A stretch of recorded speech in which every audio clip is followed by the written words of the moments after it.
Hi everyone, thanks for tuning into another episode of OPES. If you're new here, make sure to hit that like button, subscribe, and ring the bell so you don't miss out on any of our awesome content. And if you want to support the channel even more, be sure to check out our Patreon for extra episodes and exclusive content. Links in the description. Thanks for listening and let's jump in, baby. Welcome. Take a seat. My name is Tristatoni Gavamucci, and welcome to another episode of Ordinary People, Extraordinary Stories Novella. Now, today's a special day. Not only is it Easter, but it's also 420. As you know, we do a 420 episode every year, and today is no different. This year we're celebrating the birthday of a man who was, well, let's say infamous. He's important to few, he's known for a funny mustache, and definitely had a way with words. Of course, I'm talking about the one and only Mr. Luther Vandross. So, in honor of the man, I brought along my own musician, a Mr. Rome Freeman, if you will, to help break down the other piece of Italian media that people constantly quote and parody. I'm of course talking about The Sopranos. In today's episode, we're doing a deep dive into the whole series, answering the hard-hitting questions. Is it worth watching? What are the best episodes? Who is the most attractive character? And what the hell happened at the end? Now, I'll be timestamping the video, so if you're listening on the podcast and haven't seen the series yet, this might be one to skip until you've binged it properly. Now, with that being said, we're going to grab your gabagool, we're going to slide into some fine Italian leather, and we're going to kiss the ring. It's time for another OPES Novella. Here we go.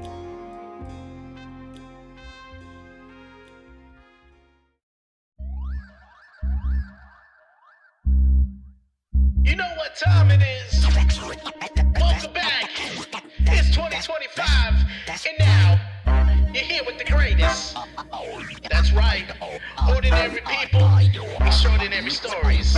With your host Trishy and Shrew. Ordinary people, extraordinary stories. Welcome to the show. Now your mind gets to blowing. Trishy got the gas, Shrunky got the flowing. Take you back to school for the facts you wasn't knowing. This ain't your normal pod, just a simple act of God, just a congregation of brilliance in a world of facades.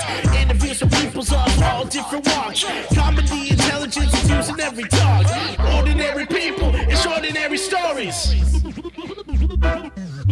Ordinary people, extraordinary stories. I was thinking about doing some rapping, maybe. I know the mic is always hot. Yeah, buddy.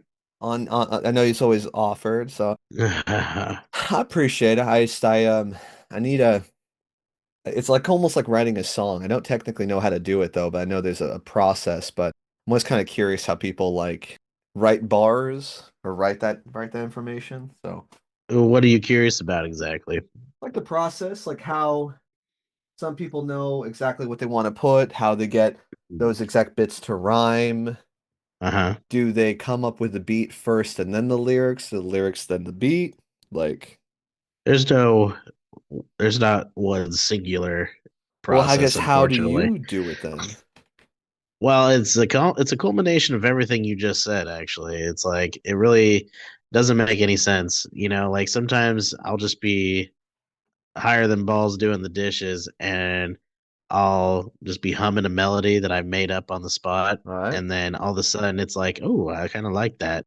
And then I try to say words in that melody, and I'm like, Okay. ooh, I kind of like that. And sometimes I'll come up with a hook. If I get a hook, well, that's like an easy access to a song, That's fair. because then you just write around the hook. It don't always work that way, though. You don't always get the hook first, Sometimes you get just random little lines that are kind of hilarious, or like one line and then you're like, ooh, I kind of like that. And then you kind of play around with it. And sometimes like mid writing, you'll go, it would be kind of cool if I chopped up something or like a word right there, or if I like add a little emphasis on this word, and then it changes the style of how I can say the next words, That makes sense. It's all just a little in the moment game you're kind of playing with yourself, Pause. You're playing with yourself. I was to say you're playing with yourself. Just playing. Just you still a little Yeah, playing. I wish I had a perfect answer, but there really isn't, you know. I love watching people though make songs for the first time. That makes me so excited. Or make like lines for the first time. That's why I'm like, Okay. Trisha, get your ass up on this shit so we can do it. And I agree, man, because I think if I did, I think it'd be baller. I think I'd fuck shit up. Like Yeah, pardon my dude. French, but I think there is a I don't know. I can do some pretty solid strategery. You know what I'm saying? Well, you already kind of like have an upper hand in some ways, you know. You're a stand-up comedian, my guy. Yeah, no. That's not to be taken lightly. You really are a good stand-up comedian. It's always difficult to talk about that, like not woe is me kind of shit, but like you're not wrong, but it's also I haven't technically done it in a minute though. Like I would say, I guess how much are you a stand-up comedian if like how much do you need to do it to get that title? And then if you stop doing it, are you still a stand-up comedian? You know, there are people that are very elitist. I don't agree with it ever. I don't really agree with the whole gatekeeping concept in any form of art, really. I think that's kind of just rude. Kind of lame. Yeah, Let people express themselves. Who gives a shit? Like, as a it's comedian, you fair. should be able to go up there and bomb and still be called a stand-up comedian That's fair. because they do that. Any stand-up comedian, I think, would tell you that like you're gonna bomb way more than you're gonna get laughs, but eventually it's all gonna click in a sense of like the stuff that you learn bombs.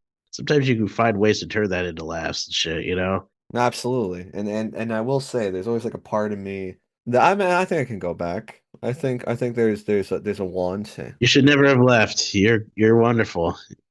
It's a long story, mi amigo. Just it's like you're right. I shouldn't have, but it's just it was the way of the bee, if you will. You know, just it. Absolutely, this is the trials and tribs.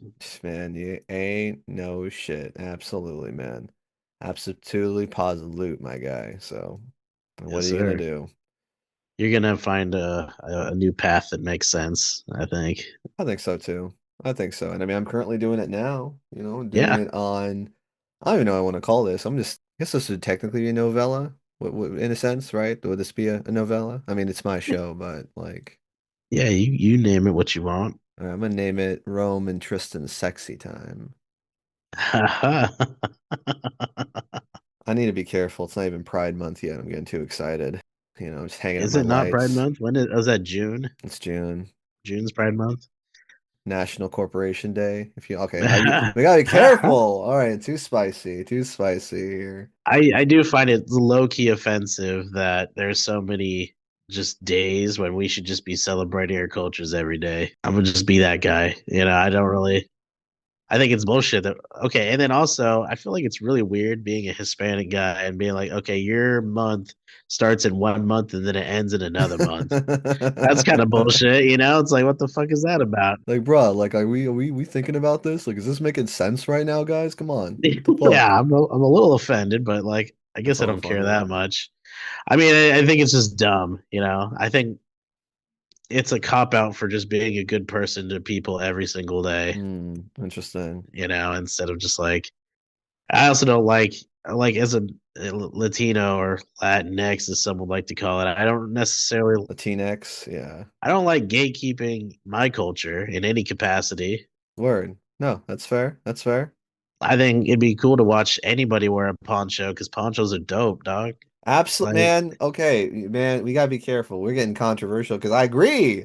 Exactly. there's Controversial, nothing like, controversial about a poncho, okay? Like literally Clint Eastwood bruh, wore ponchos and he looked fucking dope. bruh. I said Okay. controversial. Poncho Controversial, dude. We're the doing it, poncho man. verse. The poncho. Oh my God, into the We're opening the pontroverse. poncho verse. Oh my God, dude. Someone get your And man here. Someone get your honestly, and then man's. Norman Reedus, he wore a poncho and fucking That's and true. That is Walking Dead, he true. looked He pretty good. did. I ain't mad at him. I like it. And I only say this because I would love to wear other cultures' outfits too. You know, I just want everyone to allow me to wear whatever I want to wear, but it's No, okay that's valid. I think that's valid. because out of respect, I actually just love like the uniqueness behind everyone's culture. It's just a It's beautiful fair. thing. It's fair. I don't think we should hate that, right? That I seems mean, that's all. good. That's the whole point. We're supposed to celebrate those type of cultures. We're supposed to Yeah, celebrate those type of things. So that's what America should have been about. We should have just loved each other from the start. I know, but that's the problem, man. It's like It's not it's too a late. full. We can still head that way. You think so? I mean, I Yeah. don't know, man. It the more and more I hear about it, though, just how like it it just the game was rigged from the start, kind of thing. You know what I'm saying? Yeah, I don't know. Yeah, maybe, but I don't know. I mean, hey, I'm with you. I want to believe. Like I want, like X-Files, man. I want to Yeah, straight believe. up fucking Mulder energy, bro. Exactly, man. Exactly. Rap game Mulder. Right. I was gonna say the Walking Dead show, like I'm going back to Norman and Reedus. If it Uh, was just strictly just about Italians, like if The Sopranos had a zombie apocalypse, yeah, that'd be a good collab. Yeah. yeah. What do you think? I kind of thought I already thought of the name of the title, like I what it would would be love to going hear it, as. I'm please. thinking The Walking Dago, Ooh, that's a good one. the You fire, really kind of hit that one on fire. the head, I did. actually. Yeah, Thank that's really you. good. This is a plot twist. This is the entire reason we're doing the show right now. Is I wanted to say, I just want to drop the digs, You want to drop that on me and see how I felt? the Walking Diggies. Oh, yes. Okay, Yeah. I love it. No, that's great. I'm a big Walking Dead fan. Are Oh, go you? ahead. Well, I bet are you Yeah, a Walking Dago fan? I would be easily. Yeah, You are now. that's yeah. Make that T-shirt, would you? It's just, you know what the funny thing is? I think if I did, I legitimately think like there would be real Italians that'd be like, this is great. This is the Oh, greatest. Like I absolutely. would support this. Like I'm not even mad he said that. Like I am a Walking Dead take. Well, that's just Terrible. hilarious. When it's funny enough, as long as it's funny enough, right? That's really what it comes down to. Like what place am I coming from? Exactly. Like I'm coming as a I'm a quarter. I'm a quarter guinea. So like it and I'm getting kind of crazy. I'm kind of getting crazy with the quote unquote slurs and hate speech though. But I mean, we're both people of color, right? I There's mean, no you're hate here. This is all love. exactly. You're a Latinx. I'm Chef Boyardee. Like we're like the most sickest dude. Literally, we should just have a podcast called The Mexican Pizza. That would be good. I would love that. There you go.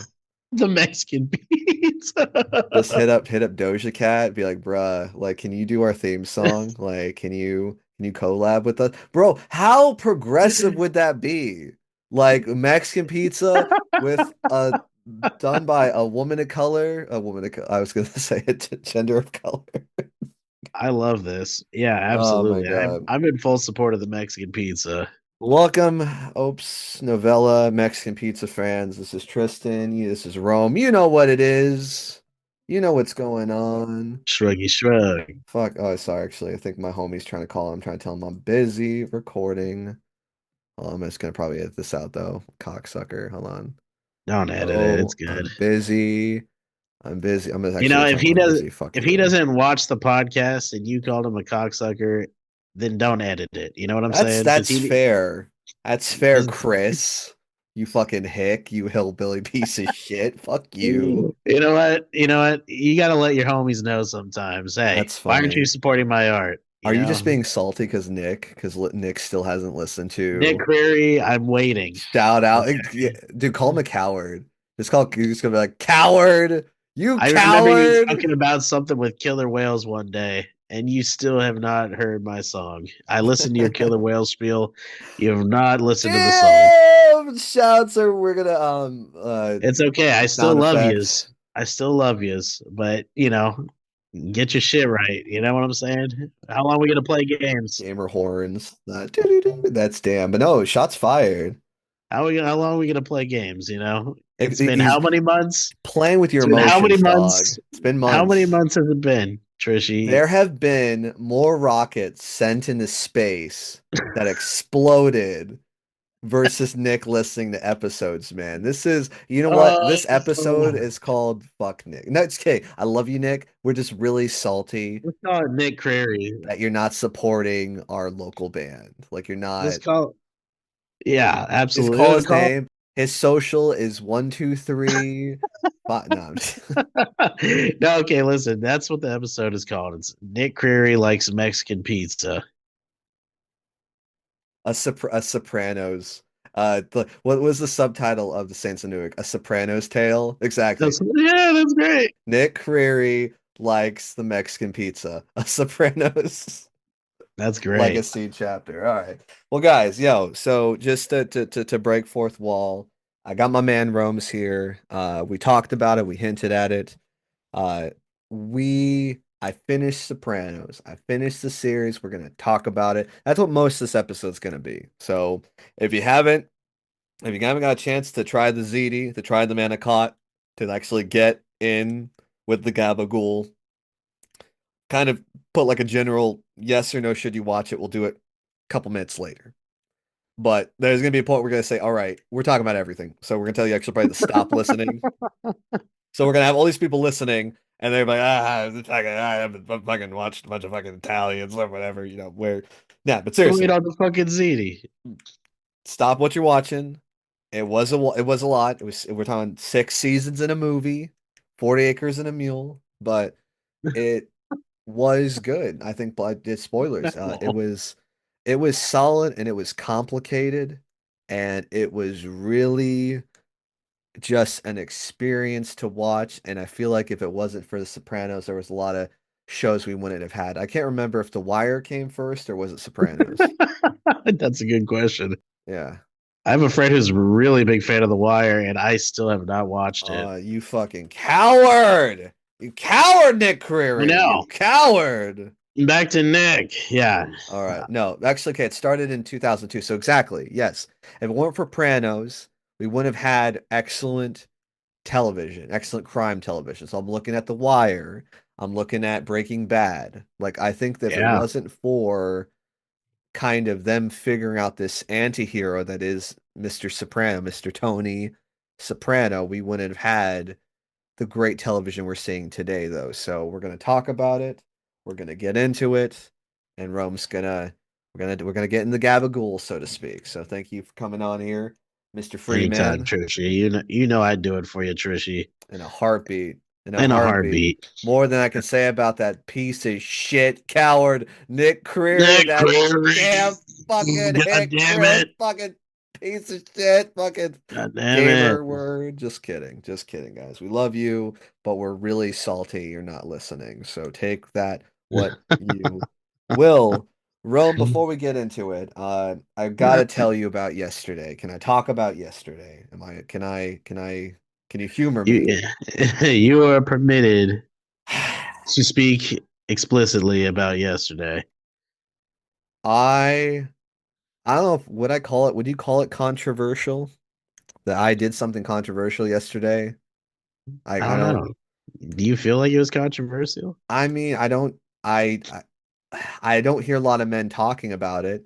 And as I walked to my wife to enjoy a nice dinner afterwards, I was talking to her about how I feel radicalized. I feel like this experience was like I Uh, now see the other side. I feel like women really don't have 100% effective right. I feel like I became a feminist. I took the soy pill. wow. Call that what you will, but it happened to me, and I was like, guys, there's a power imbalance here. This shit's fucked up, and we need to do something about it. You know what I did? What'd you do? What'd you do? Tell him. I got a Brazilian bikini wax, like completely gone, completely Thanos snapped my pubic hair below my waist. Holy hell. And it was an experience, my guy. It was a damn experience. So I have a few questions to By all start you means, off. I'm ready. Let's get into it. So, did they put like a gooey substance on some kind of like paddle thing, right, and rub it on your hair, right? Is that accurate? Like a glue? Yes, I to everyone listening, I again, I will say Everybody should listen to this conversation. Don't tune out. Don't click off this episode. I feel like I'm going to be revealing things that people need to know. I'm not going to be graphic. I will tell Yeah, you what happened. I'm going to tell you the pain and the wonder and the humanity. it's okay to be a little graphic. I'm going to tell them about the humanity I felt doing this thing. So I'm letting them Yes, know. let them know. As far as what they did, yes. I believe like a little plastic spatula or whatever they use to kind of mold it.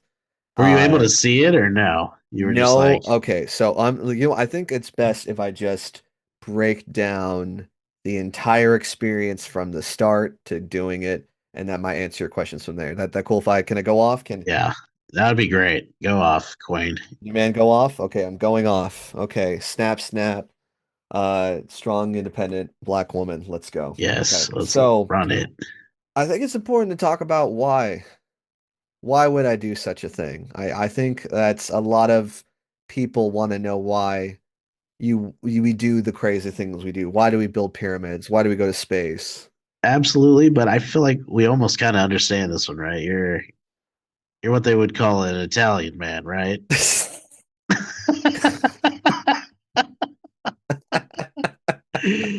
Exactly, but that's more reason why I wouldn't want to do it. Like it makes no sense Yes, for me to do it. It's like, bro, you have more to lose. because you're not an Italian gal.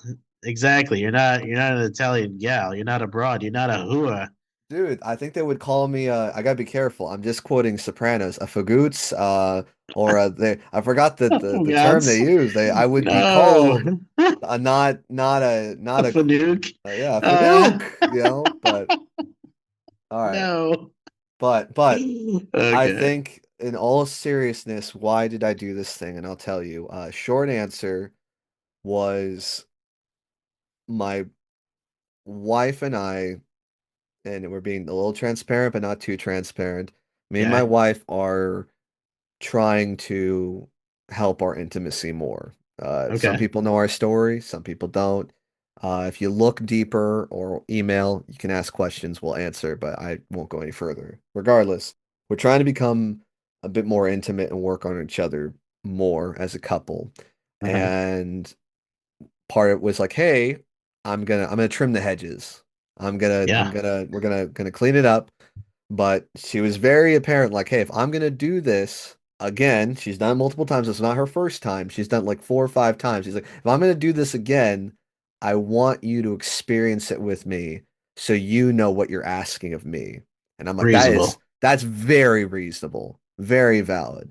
More longer answer, I guess not more of a longer answer. Part of it was like I agree, I'm willing to try. I'm also kind of a freak and I want to try everything once. Like I have to put like a little asterisk on that because I don't want to try everything, but Right. I mean Within reason, of I course. mean I Absolutely. to kind of spoil, maybe I'm really into Johnny cakes if you get that reference. I've never had Johnny cakes, but Yo, I mean how you gonna apparently bust into the Sopranos so early? Come on now, hold together. bro, it was rigged from the whole start, baby. It was rigged from the Oh, whole start. Okay. But okay, so yeah, that was the reason why we did it. So we uh-huh. got there, and I have to admit, I got the most broy, like shout out to Whitney. That was her name. Her name was Whitney. Can I get a shout out for Whitney? Shout out Whitney. Boop, boop, boop, Boop, boop. boop, boop, boop. All right. So Whitney was just the absolute bro, and she made me feel very comfortable. And plot twist, to anyone listening, I think I'm gonna have her on for the next OPES podcast episode. I know we're taking a break. I know this is getting released, but a break is still happening. Upload schedule might slow down a bit, but we got episodes in the pipeline, starting with Whitney, That's and she was great. cool. She was cool. Like the experience I had with her made me realize how human her career is. Like her job is a very intimate job. She's seeing Truly. a whole lot of people and a whole lot of genitals. I mean, Yeah, buddy. like, and every genital's got a story. There's a reason behind it. And like, Shout out Harvey Weinstein. oh my God, shut the fucking no, I want to have her on here because like dude, we went through valleys together.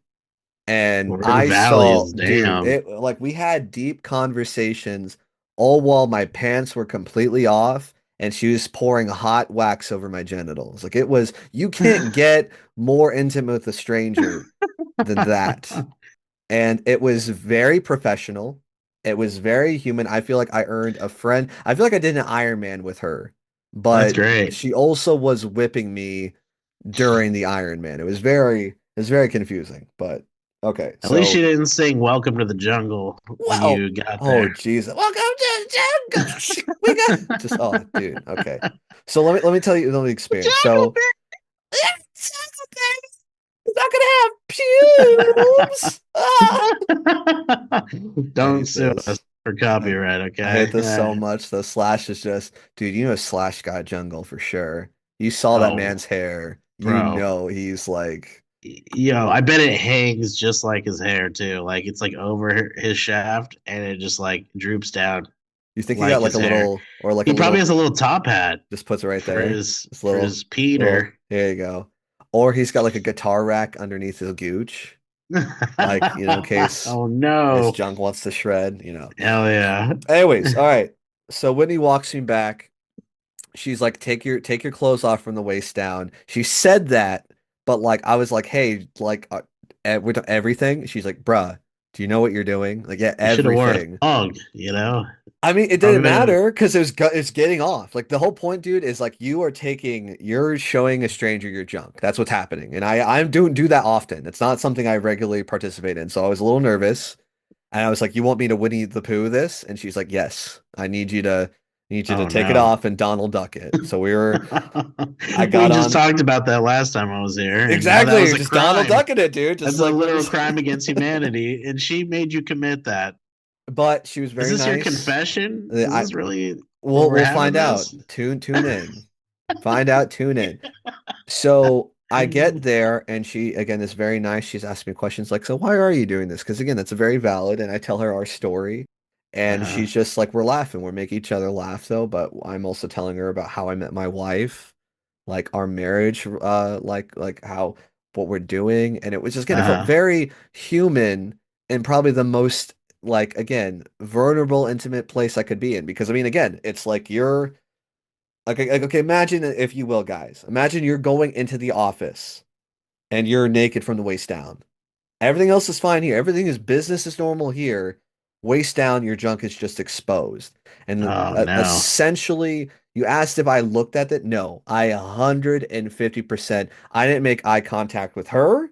I didn't make eye contact with the wax. I stared straight at the ceiling, praying to God that this does not take this long. That's exactly what happened. And it Yeah. helped because I feel like if I was making eye contact with her, it would have a weird connotation. I feel like I don't need to see she doesn't need to see the pain and worry and look in my eyes. I know. Could you imagine if someone looks up at you and smiles as they're, and then you have to now rip their hair out? You're like, what the fuck? Look in your webcam. Yeah, I'm sure that's a terrible experience at times. Yeah, look in your exactly, dude. That's just like I am that's like this. See how uncomfortable this feels like? Now I'm ripping your pubic And they're gonna hair. rip my nut hair off. Yeah. Exactly, dude. Like yeah, there you go. No, like, bro, come on, look into your video camera. Look directly into it, but come on, but look into, there you go. Okay, look more in the center. You're slightly off to the right. That's it. That's it. Oh my God. Now rip my pubic hair.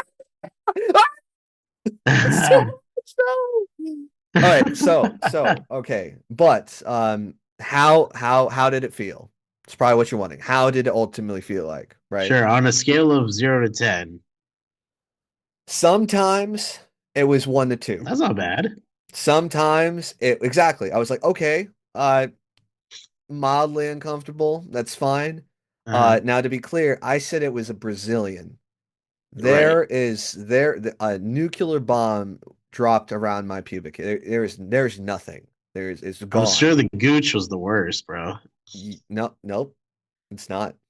Really? I will tell you the worst. If any, the Gooch was like, I guess pleasantly, like it's all right. It's not Oh, you terrible. actually liked it a little bit?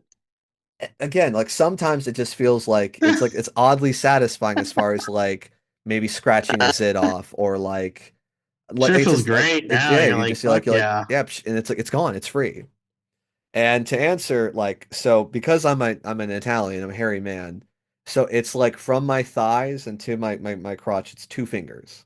So if you take 2 fingers from the thigh, Uh-huh. that's also free. That's hairless. I got a whole Right. dinner section that's just completely Right. hairless. Yeah, we're in it. Some areas was 1 to 2, and Uh-huh. other locations it felt like 11 and 12.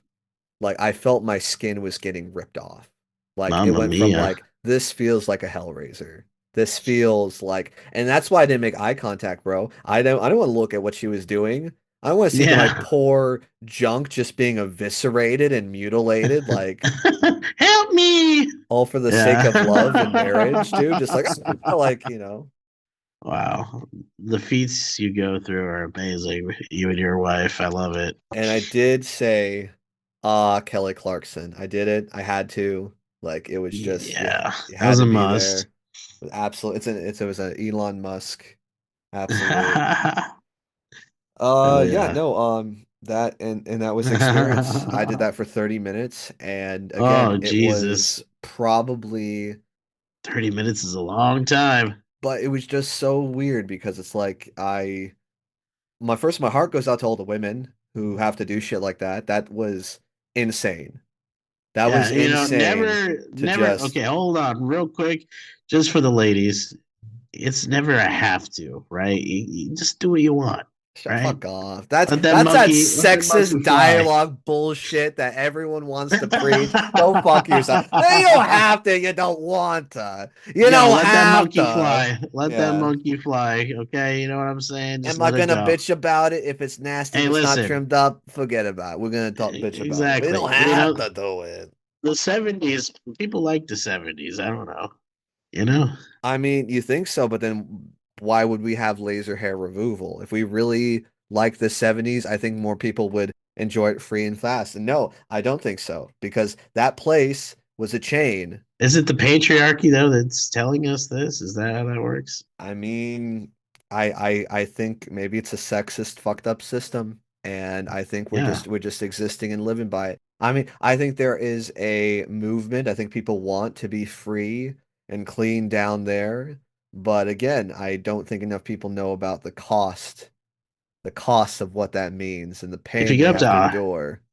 if you go up to like Auburn or like Nevada City, they don't give a fuck, dog. I tell you, I remember me and Jesse, we went up there for I think it was Nevada City. Hmm. Yeah, and for like one of our anniversaries.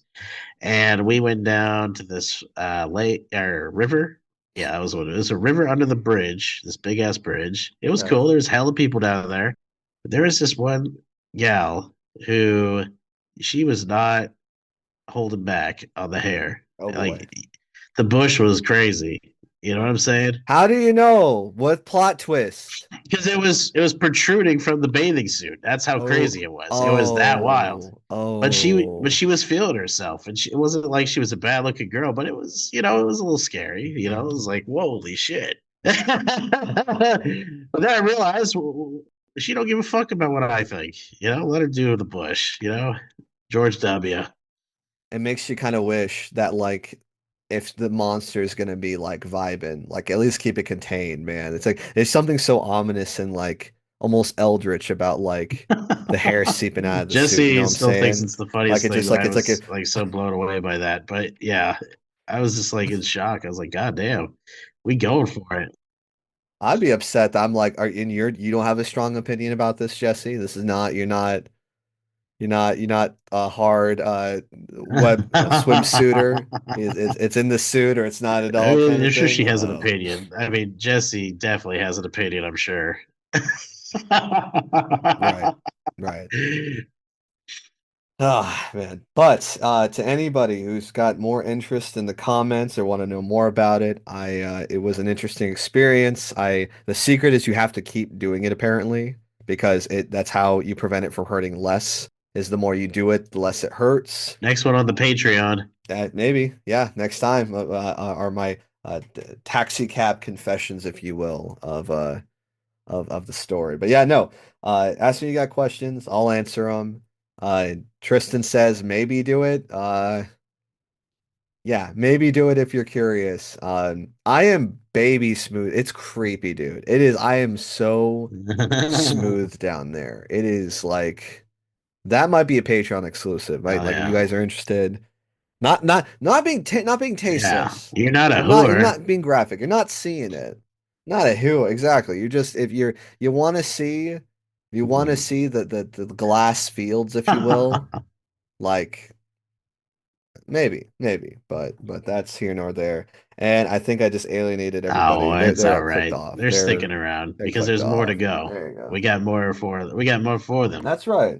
They don't even realize where we're We got more headed. Yeah. spaghetti, There's if you will. plenty of gabagool to go Exactly. around. Plenty of the goo, dude. Plenty of the goo. Like seriously. So, Trishy, it's time we jumped into this. I think it's time. I need to know what your first points are Is it here. time? So you finished the whole show. You got feelings. Okay. Where do you want to Okay. start me on these feelings? I need to know. I'm bringing out the Bring book. out I'm the bringing out book. the book, man. I'm bringing out the book. This is gonna be like a therapy session. Am I Dr. Melfi? Yeah, I'm Dr. Melfi. I mean, more like Dr. Mofi, man. Fucking, Yo, fucking. There Melfi. you go. Oof. Plot twist. I hated that bitch. She was What is so wrong with you? stupid. We're gonna get into, bruh, like from a therapist perspective, It's Dr. because Milky was she hella. I got a buddy in the, it's because like, she fucking what? she broke down the wall that she wasn't supposed to as a professional. Or, or more like she enabled and maybe kind of kept this kind of cancerous thorn bush around Yeah, her front office that continued to grow and grow until she's like, I maybe definitely this is a said that. I problem. definitely Maybe said that this to shouldn't Jesse be too. here. I definitely said that. I think part of it is her fault. Absolutely. At 100%. And I at least give you props for bringing that up at least. So That good was on one of the you for first that things I one. said. She does not But necessarily agree with me on that, actually, but yeah, so maybe we need to interesting. talk to her about that too. This is a great question. Well, hey, what did I think about it though? Real question is, do I call you out? Uh, do you stop playing the Huh? video game? Huh? Huh? I have figured Huh? out. I know it's giving me Huh? away too. Huh? Well, not even that. It's because this is what you did. You were talking Yeah, and you were I'm like, I'm like right I'm in the highly camera. Like, ADHD, so it's hold like a on. stimming thing. I'm not playing like a game that takes any focus. That's why I'm here. You're right. I just can't. I can't get. You're Oh, you 100% definitely have it. undivided. Can you finish the match? Can you finish the match? And because I want to, I'm now looking at There's the nothing webcam and going I'm on. talking to you. It's literally Death Stranding. You're good. I'm putting it down. That's even worse. You're walking. My man's walking, doing boring delivery. Okay, but thank you. I Did you appreciate see the you. Death Thank Stranding you. 2 This is me trailer? looking in the camera. No, and I don't Shut the want fuck. to because I You got want friends talking it. shit You about want it, that and shit. and I haven't seen, I don't bro. know I how someone haven't could talk technically shit about it. seen It's literally so sexy. because you know why? Because nothing happened. That's why. You know what it really is? It's That's a the real. parallel between Kojima's life and this game. He's drawing parallels and it's beautiful. It's a masterpiece. It's an art. It's a work of life that goes beyond just the game. It's his life. When he had to leave Konami, he had Yeah, nobody. But what he did there you go. realize is that he made friends along the way and he needed those people to connect. And that is what the whole first game's about. It's a beautiful fucking analogy There you for his go. life, and it's so gorgeous. Beautiful, beautiful. Anyways, I don't know if I want it. Like I believe that in a sense, kinda, sorta, Trishy, it's such a good maybe, game. but I haven't played it. I haven't played it, and I haven't heard anyone immediately be like it was describe it as the amazing, sexy, elongated Other than me, experience as yeah, I other than know. you. I don't know why Yeah, that is, but yeah. I think I have a theory as to why that is. Not a game A theory. game It's more just theory? like a like Xbox players that got it at a good time. You know, it's like in director's cut form, so it's got all the content in it.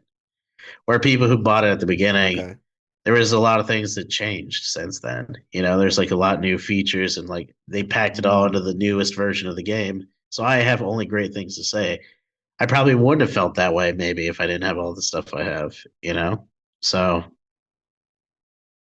That is the question. That's kind of like, is it worth? And bro, we're still talking about Sopranos. That's what the that's fucking. You're right. This ADHD thing is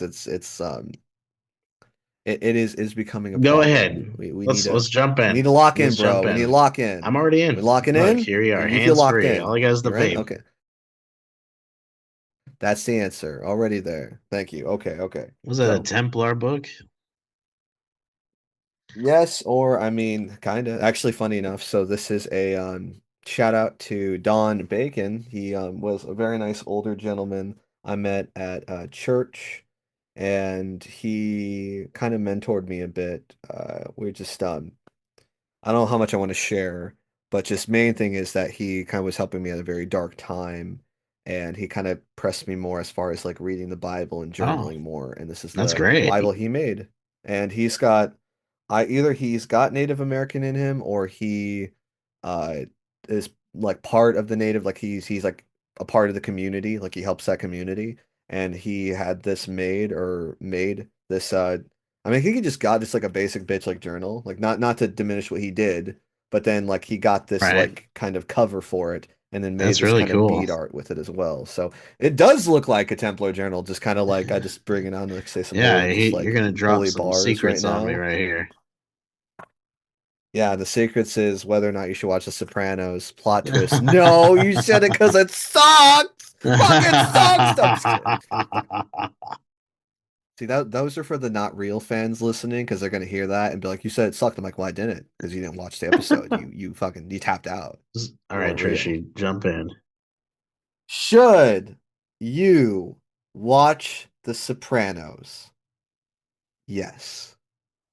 Did I like it? Kind of. What are my feelings toward it? Complicated. That's There you easy go. enough. There's the answer. Absolutely. All right. Okay. Okay. Now let's talk a bit more spoiler free.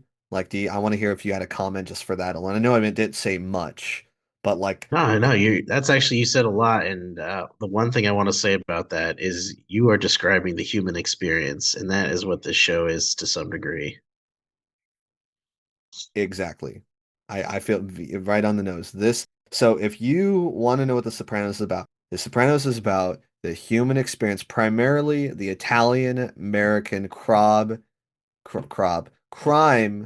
human experience, but also the American human experience back in the early 2000s. Like that's the one thing I will give it credit for. If you want to remember the Bush era and what the politics were like, what the economy was like, what again, like people were talking about, it was very much a oh shit. Like they had a whole Columbus Day episode. I was like, oh fuck, Historical that's time okay. capsule, That's absolutely. relevant. Very historical time capsule, man.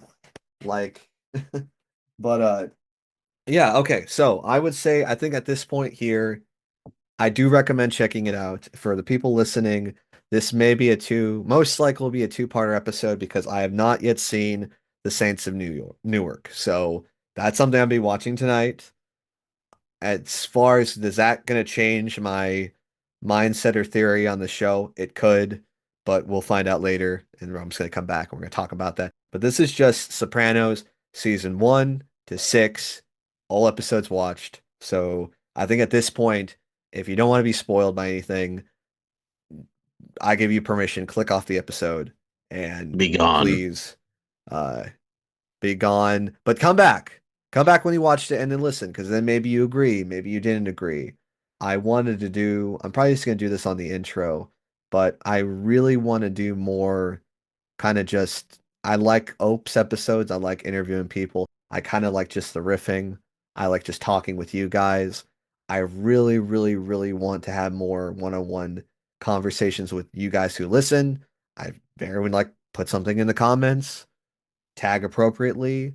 yeah, let's talk more. I want to see more of what you guys want to see on the show. So thank you No, very fuck much. off. Now be gone. Bye. Fuck, yeah, Yeah, fuck off, fuck Paulie, off. fuck off, sorry, or Chrissy, whatever. Fuck off. I Peaky Blinders reference. Fuck off. Make like a tree All right. and Okay. make like a tree and make like a tree and And, oh. and fuck your mother. Just fucking okay. Those in glass houses sink ships. Oh, yes. Soprano, man. Tony fucking Soprano is I loved, hated, admired, and loathed that sociopath. Like on the surface, you Mhm. gotta love him. On the surface, he's just a good guy trying to work for his family. But I feel like the more you watch or really watch his actions, he's a piece of shit. He's literally a socio-psychopath.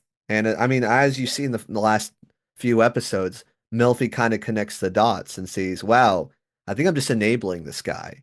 I think I'm quote unquote giving him a safe space to let him come to his Uh-huh. own conclusions and maybe have more human ideas. But I mean, the entire 6 seasons, he got better in some circumstances, but never any parts where he's like, hey, maybe cheating on my wife and killing my friends and chasing the high of gambling and Mhm. whores and everything else is not the thing that's giving me happiness. It's not the thing Right. I need in my life. And the man continuously cannot stop doing it. It's like my brother in Christ, he couldn't Oh. stop if he wanted to.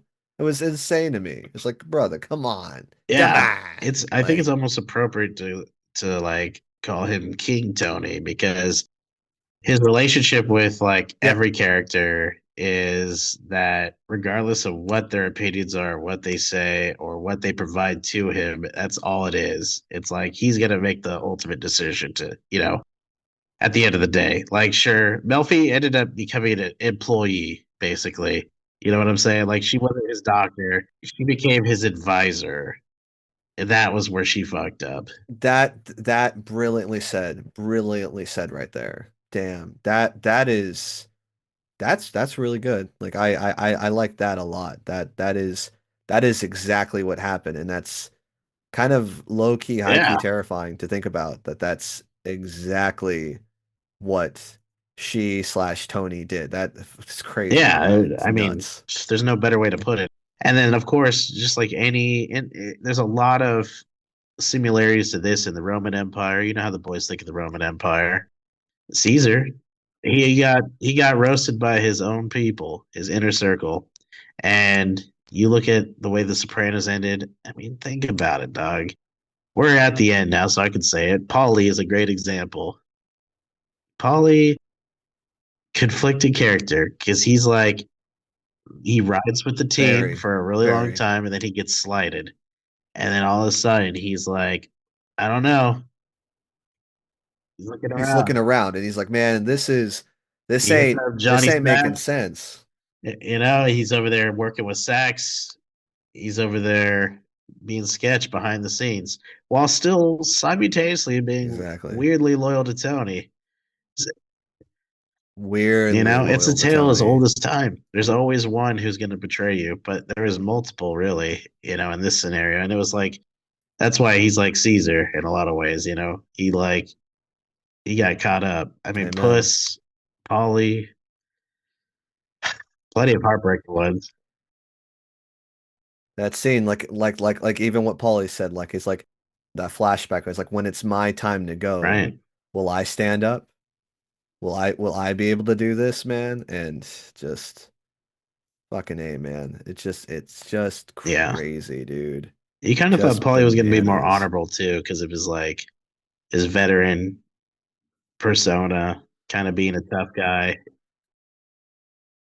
Kinda, but so the funny thing is he was the only character I didn't write down as far as like having an opinion on because I very conflicted about how I feel about him too because he was honorable, did some things right, but the moment I was like Paulie's a rat was when he smelled Yeah, Adriana's panties. Like completely that's the disrespectful. most like rat dick like how the fuck are you gonna be riding Chris so hard and be like, you're my brother. You like go that back and forth, like kind of big brother, little brother shit to be like, I just, dude, it's I just no know. respect, man. No respect. And I think maybe that's the point of the show is the hypocrisy. That's the whole point of it. Is like I guess it's what you're talking about. That's the human experience. The human experience is hypocrisy. Is like we at the same time are we can do such great and powerful and good things, and on the other side of the coin, we could do the most destructive, shitty, just toxic, destructive Mhm. habits. And we could do either of those with Right. either intentions. Like we could want to do fucked up shit, but in reality, we might be doing something better for the planet. Or other way, we want to change the world, we want to do good things, but we're going to do the most fucked up and shitty things in justification to get to Uh, those things. Yeah, man, it is. And that's why I think again this show I would say if people watch it is I commit to the end. Season around 3, 4. Um, I was just kind of I was getting numb. Like there was just so many times where I was just like I'm sick of seeing Tony. I know it sounds silly to point out. It sounds silly to get hung up by this, but I'm sick of with seeing Tony uh-huh. cheat on Carmela. I just sick because like or I was seeing all these women, Adriana, Carmela get just fucked up by these abusive, manipulative pieces of shit that the guys that they have. And it's like, damn, man, like people want to talk about like, man, there's no such thing as a good woman anymore. Or talking about this, that, and the other thing. It's like, well, yeah, it's because, bro, it's like his Uh, guys beat it out of him. They killed that. Like, well, no yeah, fucking wonder, and man. I think kind of just to once again fall back on the time capsule comment, but also just like an overall theme of Sopranos, I think you could easily state that it's like a good vision of the death of tradition, right? Because like they were like the Italian mob whole thing, right? It was very traditional. You know, they had ways they did things. Made men never got touched. And as you watch The Sopranos, you're seeing traditions are getting broken along the way as things are happening, right? With the downfall of Tony, you know? Absolutely. And that's kind of what it's all about. Is it's about a Tradition. man who Exactly. can't hold tradition because he's not as admirable as what they considered made men at one point, you know? No, absolutely. And it also kind of, and I may I need to rewatch it. And if I'm talking out of my ass to anybody else, I apologize because technically I've only seen it once. But have you seen the movie Unforgiven? Are you talking about the Clint Eastwood movie? Exactly. So again, I've seen it, it was like a couple like a year or two ago. It was recent-ish, but I only saw it once and maybe I might have missed some bigger context, but this was the kind of vibe or thought I gave on it. Is it's a lot about is like old big stories of like Wild West characters and like people being like, "Oh, hey, like I was this famous gunslinger and maybe I still Right. am Yeah. to a point, but Absolutely. like these big names and people. One example was I think either the sheriff. I think I can't remember who played him. I want to say it was it Lex Luthor, the guy who died recently. Um, I don't I remember. think It's that been was so him. long, but I know what you're getting at. Absolutely. That movie's really good. The whole point is this sheriff was like this big bravado, Uh huh. big motherfucker. And Gene Hackman, That's yeah, it. he's Yeah. hella dead. That's him. Little Bill Daggett. So Hella he dead. was this big, like big name, talked a lot of shit. There was that one writer who said, I'm making my story about this gunslinger, talked to Little Bill, and then found out you're the cooler guy for the story. But then you go to his house, Right. and the guy may be a big, badass lawman, but he can't make shit for carpentry. Yeah. Like it was all leaning on the side and was leaking, you know all that shit. So in that same context of these big stories having holes or flaws or maybe not living up to the legend of the story. I think in the same way with Sopranos, like they speak of brotherhood, of all these big concepts of loyalty and power and all this stuff. But then you see them and it's like they're all always breaking the rules or like Well, yeah. what you're saying is not matching what's actually happening. Uncle June is the actually a great example of that too, because Uncle June consistently talks like about all the pride and like all the glory days of it. But then Uncle June also is a fucking shitbag a lot of the time. You know, he Exactly. I Exactly. mean No, him and Tony's ma trying to fucking whack him and shit is just like and that was only on season one. That is crazy to start the show, the yeah, series like that, man. really It's though. just blows me away. Complicated as fuck right off the rip. Absolutely, man. No, so yeah, and I mean, and even him, like, I mean, he was very much a like complicated character as far as like I appreciate like just everything, like I guess the growth there, but also maybe his degradation. Like seeing him totally lose it, succumbing to the Alzheimer's, seeing him like I think even lose his teeth though, I was like, damn, man, the mighty truly have fallen, dude. Like Do you feel like Uncle June got a worthy ending or an unworthy ending? personally, I want to say I think he got a worthy ending because it's worthy for what he deserves. And now Uh, that I'm thinking about talking about all these like themes and alliteration and symbolism, I think June is representing that old Italian mobster lifestyle, like where it is now. Like it's dying. Its yeah. teeth are rotten. It can't remember shit. It is a shell of what it used to be. And Uh, I guess why I appreciated his ending was because just it's kind of I like guess at the end of okay, Godfather 3 in a way. which plot twist I haven't seen it because everyone keeps talking about how shitty it is. It is a pretty bad movie, but So there's some notable things that I think make it worth it. And there's also a new cut that I haven't seen yet, so that might be good. okay, that But might be okay. there's some weird cousin things that are happening there. I don't Oh quite God. appreciate. I like Coppola. Come on, my guy. Come on, just go back to making wine and movies, you hack, you piece Literally of shit. anything but Like, that. yeah. I'm Well, getting a okay. So phone I call. What the fuck think. is this? Oh, Hold on, okay. sorry. What? Oh no, I can't answer that right now. I would, but it's kind of a long story. This guy, he's an old guy that I technically worked for through my Okay. job currently. He's Romanian Okay. and he's one of the funniest people I've ever met in my life. But he has a I think you crazy told story. me about this guy Yeah, before. if we could get him on the podcast, that'd be insane because this guy has stories, bro. I He is mean, good. you send him my shit. I mean, I'm always down to clown, my I guy. would love to do a three-way conversation of that. That'd be fun as hell. Hey But yo.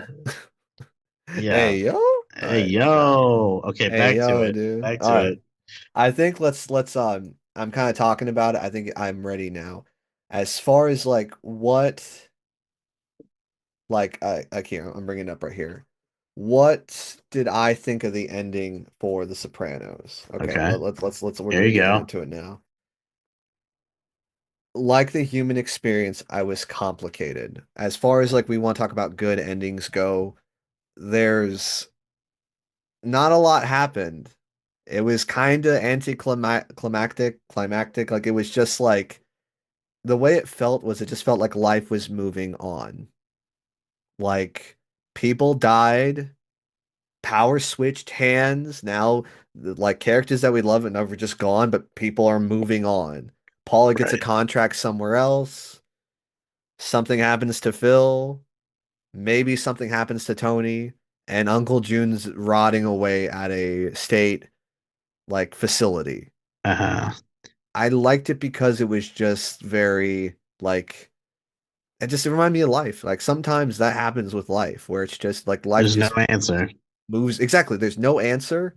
And even after for all the and maybe And okay, I even know I'm if kind of there all over was the an answer, place. I don't know if there would be one that would make a person happy. You know what I'm saying? Exactly. But what I would like to throw this perspective at you for the ending here, real quick. It's a Please, please, short one, please. but a lot of people interpret the ending and the black screen as the actual realization that you are Tony Soprano the entire time. Elaborate. Like what do you mean? Because if Tony is to die Yeah. in Which normal is TV show fashion, you would witness it, you would see him his last moments. But because it's just a black screen, your narrator died. You have no visual. right. I mean, it could also just been him dying because like that's he got shot, he got killed. That is just what happened. But I mean, It just goes to show that even though all the other characters feel important, it goes back to Tony's selfishness of him being the most important character. it being his story. It's his story. We don't give he truly don't we don't give a fuck about the other people. They Yeah, make you give a fuck about them, but it just goes back to his selfishness. It's like it's all about Tony. So if exactly. he died, then that's it. You don't get to see what happens. And it's kind of out of respect too, because like Tony's character is so high up in the sky that like showing his death on TV, I don't think would have been satisfying even in a weird Interesting. way.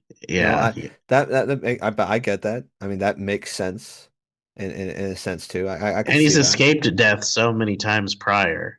You Yeah. know what I'm saying? So even especially the coma part. I mean, that part was crazy. Like the coma episodes. Oh, but absolute bananas, dude. It's insane. Yeah. So, and that's kind of like the great conversation is, Uh, did Tony die? That's kind of what a lot of, at least that's what a lot of people on the internet are kind of debating about. Because I mean, to the people, I mean, I hope you're not here. I hope you're not listening anymore. But to the people who are just like, fuck it, I don't care, just let me hear it. Uh, the ending of Sopranos ends with a fade to black, where it just stops. it's almost not even a fade. It's literally just like a sudden Yep, black screen exactly. at a time that And doesn't even there's no crescendo into it. It's literally like normal things are happening, and then something looks like it's kind of happening, and then boom, it's gone. well, we're Nothing. talking about the whole crescendo, or like you're talking about like that though. So what happens is this entire scene. I'll paint it to the people who are like, I really don't want to, consume. You should. Plot twist is you should want to like It actually know makes more about this. the ending worth it. And I can imagine being someone who watched it when it was going live each week, how fucking mad you would be. But as Yeah, where we're at now, it's the perfect time to watch it, where you could just binge it, and then absolutely. it gives you a different feeling. I'm sure we It do does. not feel the same way that they felt in any Hundred capacity hundred percent. But we get this scene where, okay, to get into everyone else though, so what ends up happening is they're playing, Journey's playing in the background. It's Don't Stop Believing, which I would say is probably pretty fitting because that's what I think was playing at the in beginning the of it, right? background. Yeah, or at least that was like that was I think on, because I know that Journey had like moments where it was like, oh hey, like it got famous this time and it got famous that time, but I do believe at that time Journey was on like kind of revival, so to speak, though. So it was relevant to use it at the time. But they're playing this song Don't Stop Believing, and it's crescendoing. It's getting like it starts like, just a small town girl, and it gets higher and bigger and louder, and you're waiting for something to happen. And all these shady looking characters are coming, and again, you're waiting for something to happen. You're like, is something going on? Is something like what is ultimately going to happen, which we don't know. And then eventually it, like what we talked about, it does cut to black. It fades to black. And was it just made sense because Yeah, like you feel like, and there's so many people interpret the ending. So like I said, it I guess if I'm really, I guess we're really just going to talk and explain everything. So if we're being specific, it's Tony and his family. We got Meadow, AJ, and Carmela are going to this diner, this restaurant for hamburgers. Tony is seated at where he can see the door. He can see every single person come in, and he's looking at the menu, and the camera shots are very deliberate. Things are constantly happening at this scene where, like, again, he hears the door rings, like there's a little bell on it. He rings, he looks up, and we're always seeing the people, and it's coming from, it's like we see Tony, then they cut this, we see what he's seeing. And I think I saw some like film kid pointed out that every time we see like Tony, besides the like you mentioning the whole like the story is his story, is every time we have a shot on Tony, we then immediately get another shot of what his point of view would be. uh-huh. So besides us being, like you mentioned, Tony Sopranos, we're seeing what Tony's seeing. So we see us looking at the menu, then we see us looking at the door. All while Journeys Don't Stop Believing's playing. And it's going on for an uncomfortable amount of time. I know people here who love Journey. Shout out Miss Olson. I doubt you're listening because I would think this is still too profane for you. But if you are listening, God bless you. You were one of my favorite teachers. But she was a huge Journey fanatic. She was a fanatic, dude, about Journey.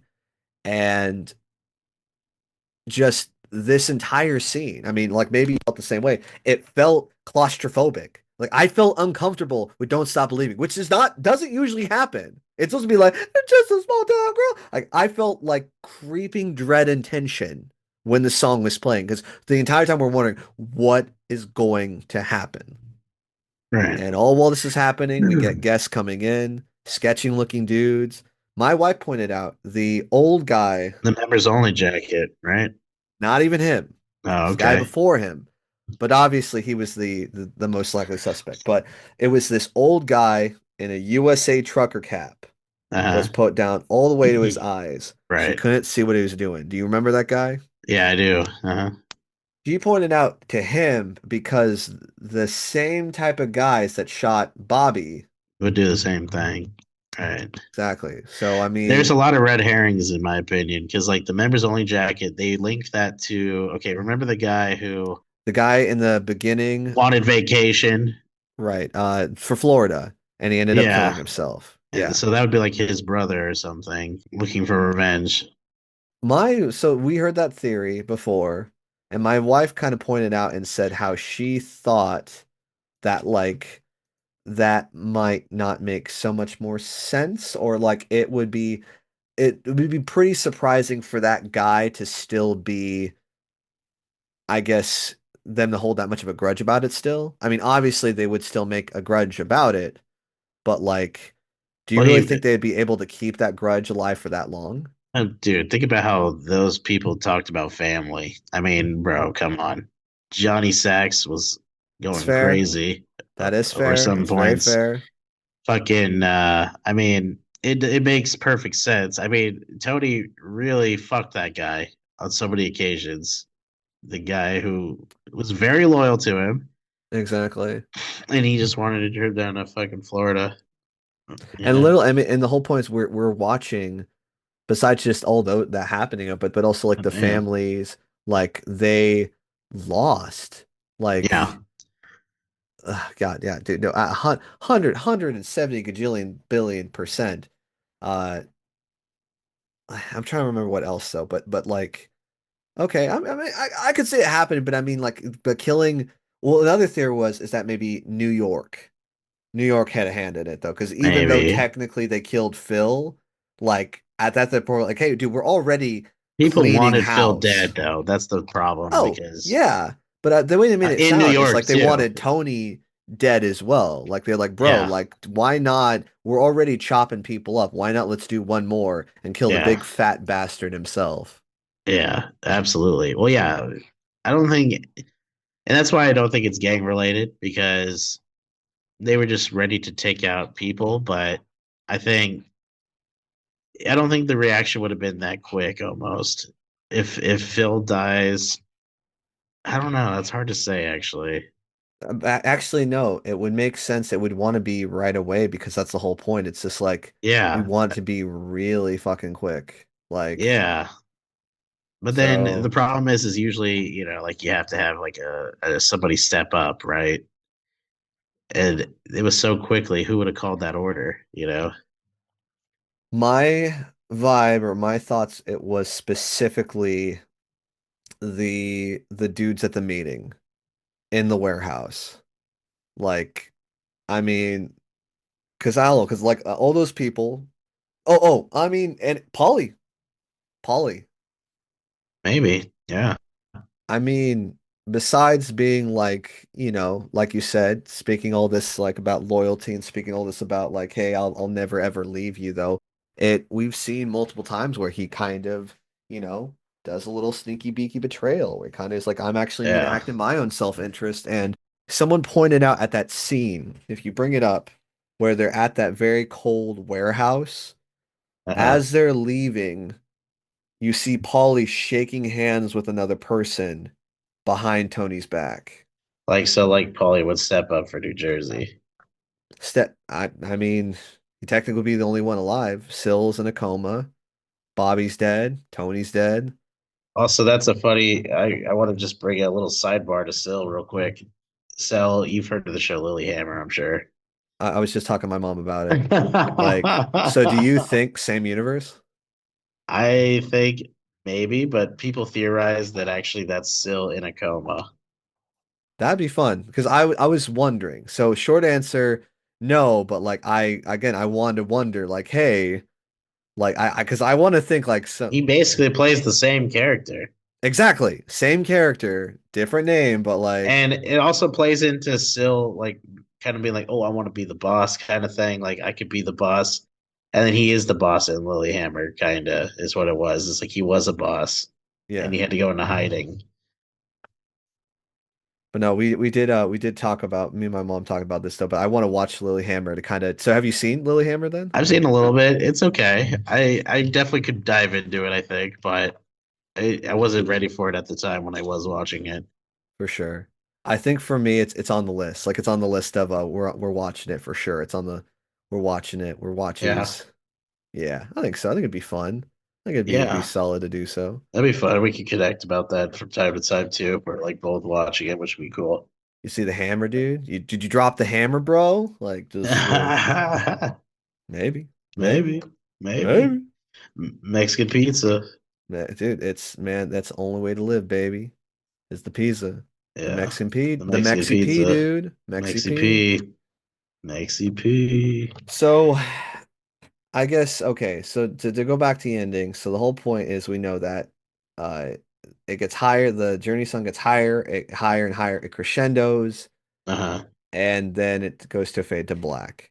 The Right. common theory is the members only guy, one of the people that walks through the door, is sitting at the bar or the counter, looking hella sus because he keeps looking back at Uh-huh. Tony, just keep, and then he goes to the bathroom. You want to call out the Godfather. Michael goes to the Yeah. bathroom to gets the gun to shoot the mob target. If Deuces. if this guy did that, he would have had a clear shot to shoot Tony. And if we go back to an earlier episode, spoiler, your favorite episode, Soprano Home Movies, Uh, him and Bobby are having a conversation about death, yeah. about like the point of maybe getting hit is that do you ever really see it coming? Right. And they would say, no, you don't. And it would make sense if that was the case, because then he wouldn't have seen it coming, right? Right. All that being said, do you think Tony died at the end of Sopranos? Um, I know that was a long way to get there, but yes, just like that's I do. like, I do think okay, so. tell me more. Well, I like I said from the beginning of this is like I'm more in favor of the belief that it is Tony's selfish perspective that we're wrapped in. Okay. And so we don't get the pleasure because it wouldn't be in Tony's character. We wouldn't get the satisfaction of knowing the truth because Tony wouldn't let that. He always wins. That's his mentality.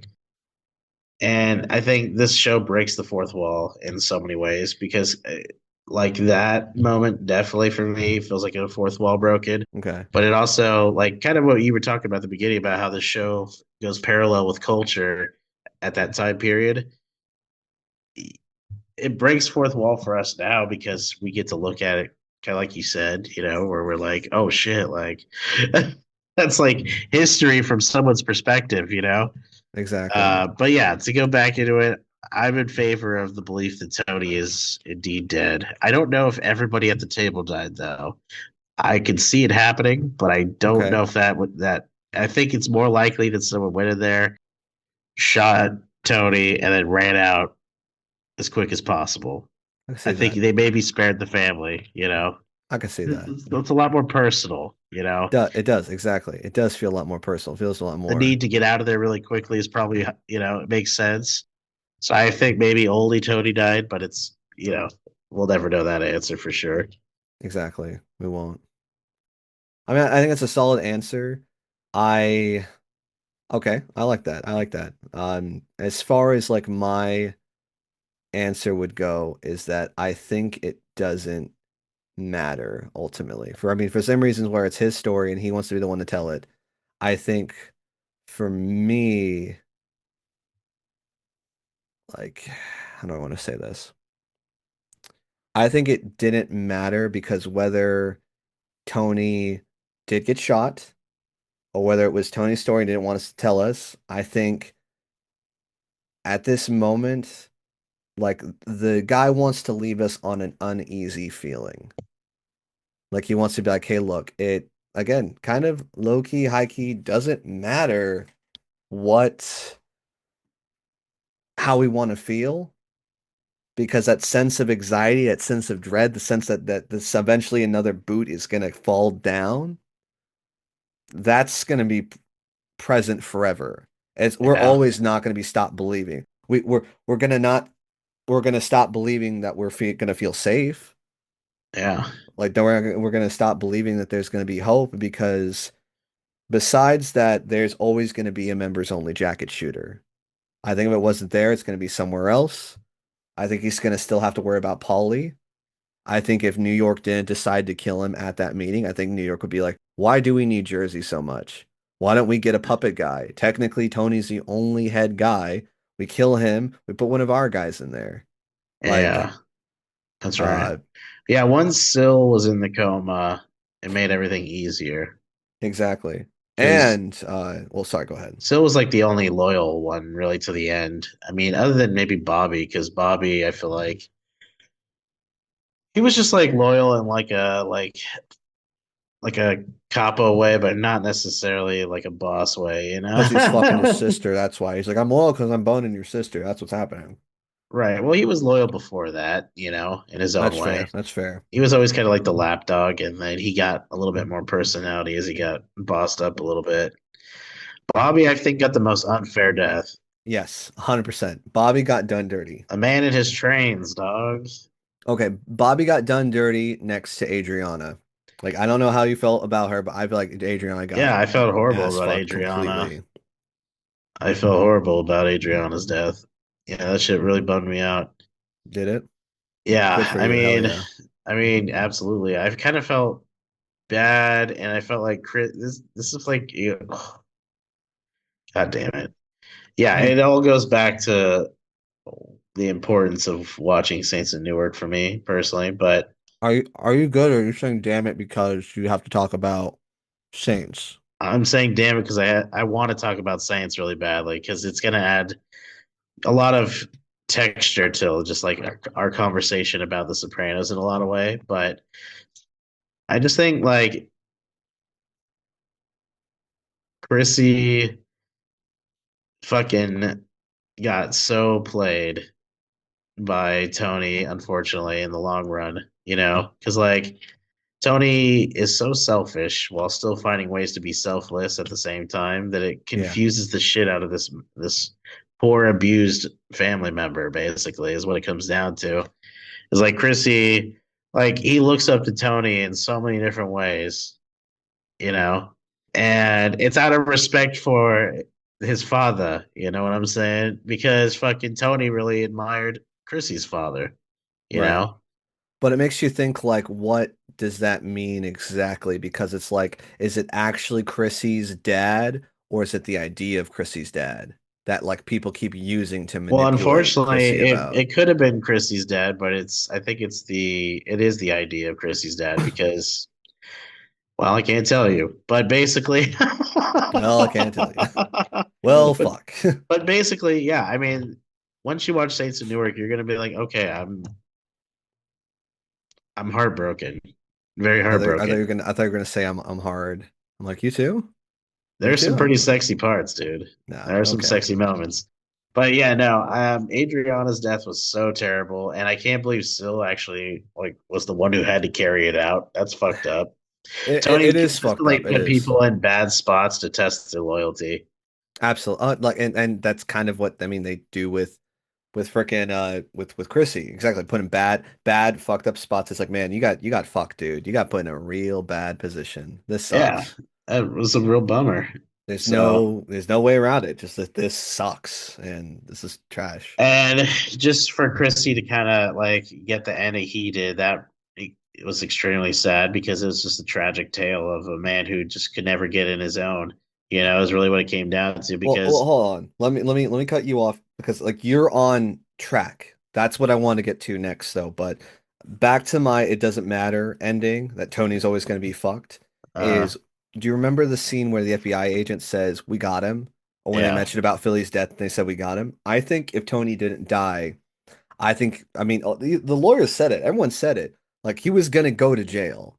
Like they're drafting the case up for him. It's like, bro, he's gonna get got. Like there's a timer on Tony now, and it's yeah. not gonna be so, I guess, drawn out like it's usually been. Like it's like he's getting out. Like it's like there's gonna be no longer a so yeah. I thought at least um again there's a time limit for specifically uh not Chrissy, Tony, sorry, that's what I'm talking about. Yeah. But no, Chrissy, Chrissy, man, fucking Uh-huh. Chrissy, dude. Chrissy. He was like heading better directions. And then the whole sobriety, roasting him for the sobriety thing and just like consistently beating him down about his sobriety, not as a Consistently, dude, not as a just joke, like actually just roasting the shit out of him for it was just like so selfish of Tony once again. And so for him to just take matters into his own hands and just be like, Chrissy, you're a burden on this to me and the people of this earth. I'm fucking taking you out at this point where you almost killed us both. Is crazy. it Because is Tony is a burden to so many people and he fucks people over in worse ways all the time. And they always forgive his ass. exactly. He Always. gets forgiven, he gets the pass. It's just it's a He gets a constant second chance. He gets another chance. I mean, constant ex like just exhausting and disgusting of just like what is this fat fuck bastard loser, all the swear words I can think of though. Why the hell does this guy continuously get the pass, dude? It's ridiculous. It's so ridiculous. you have to admire James Gandolfini and just how brilliant he is. Rest in peace. Yes, no, straight answered like yeah, 150%. Like I all of this said, and it's going to go back to my feelings on the show, is that I love this show because it has never made me love and hate characters more than this. The only thing I can think about was this show called, I think it's called Them. It's on Amazon Prime. It's about like, I think someone described it on the internet as like black people torture porn. Oh God. I mean, Black History Month's over, but it's like if you just have white guilt, like excessive white guilt, and you want to just see more of like just white people putting black people through the ringer, I think it's called Them. I want to take a look because I want to be calling like I'd be mentioning this entire thing. It's like, oh, dude, I got the show completely wrong. Oh yeah, okay. Yeah, it is Them. Them is about a black family from North Carolina moving to Los Angeles in the 1950s and an all white neighborhood. Yeah, okay. I do recall this show. It I didn't is. watch it yet, but I saw a little trailer. I don't know if I would ask. I don't know if I'd tell you to watch it. I don't know if I'd tell anybody to watch it. Again, it's just like if black people torture porn is not like so you're like why fuck it why not let's enjoy a good show about it. But I brought that up because I that show made me I wanted to I'm like, and I need to be careful what I'm saying here. I would never do anything violent or would never lynch people, but like the shit the white people were doing in that show, I was getting violent. I was like seeing white of just like if I saw these people driving on the side of the road, I would just bump, bump, bump, just it without hesitation. And besides that show, like and the subject matter like Sopranos easily just like it because it's exhausting. It's exhausting people making the rules and saying this is how the way should have been and then Yeah, breaking that. But then you see in other episodes where they're kind of justified or you're like you feel bad from or you're happy when they get wins, which I guess right. I would say goes back to Chrissy if I could talk about Chris. I mean, dude, you are I put him down as he is the most complicated character.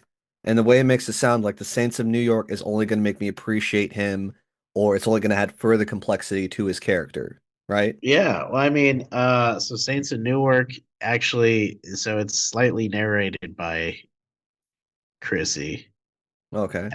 at times to kind of give it a little bit more texture. So yeah, definitely it gives a lot more to his character and to Tony's character and just the overall.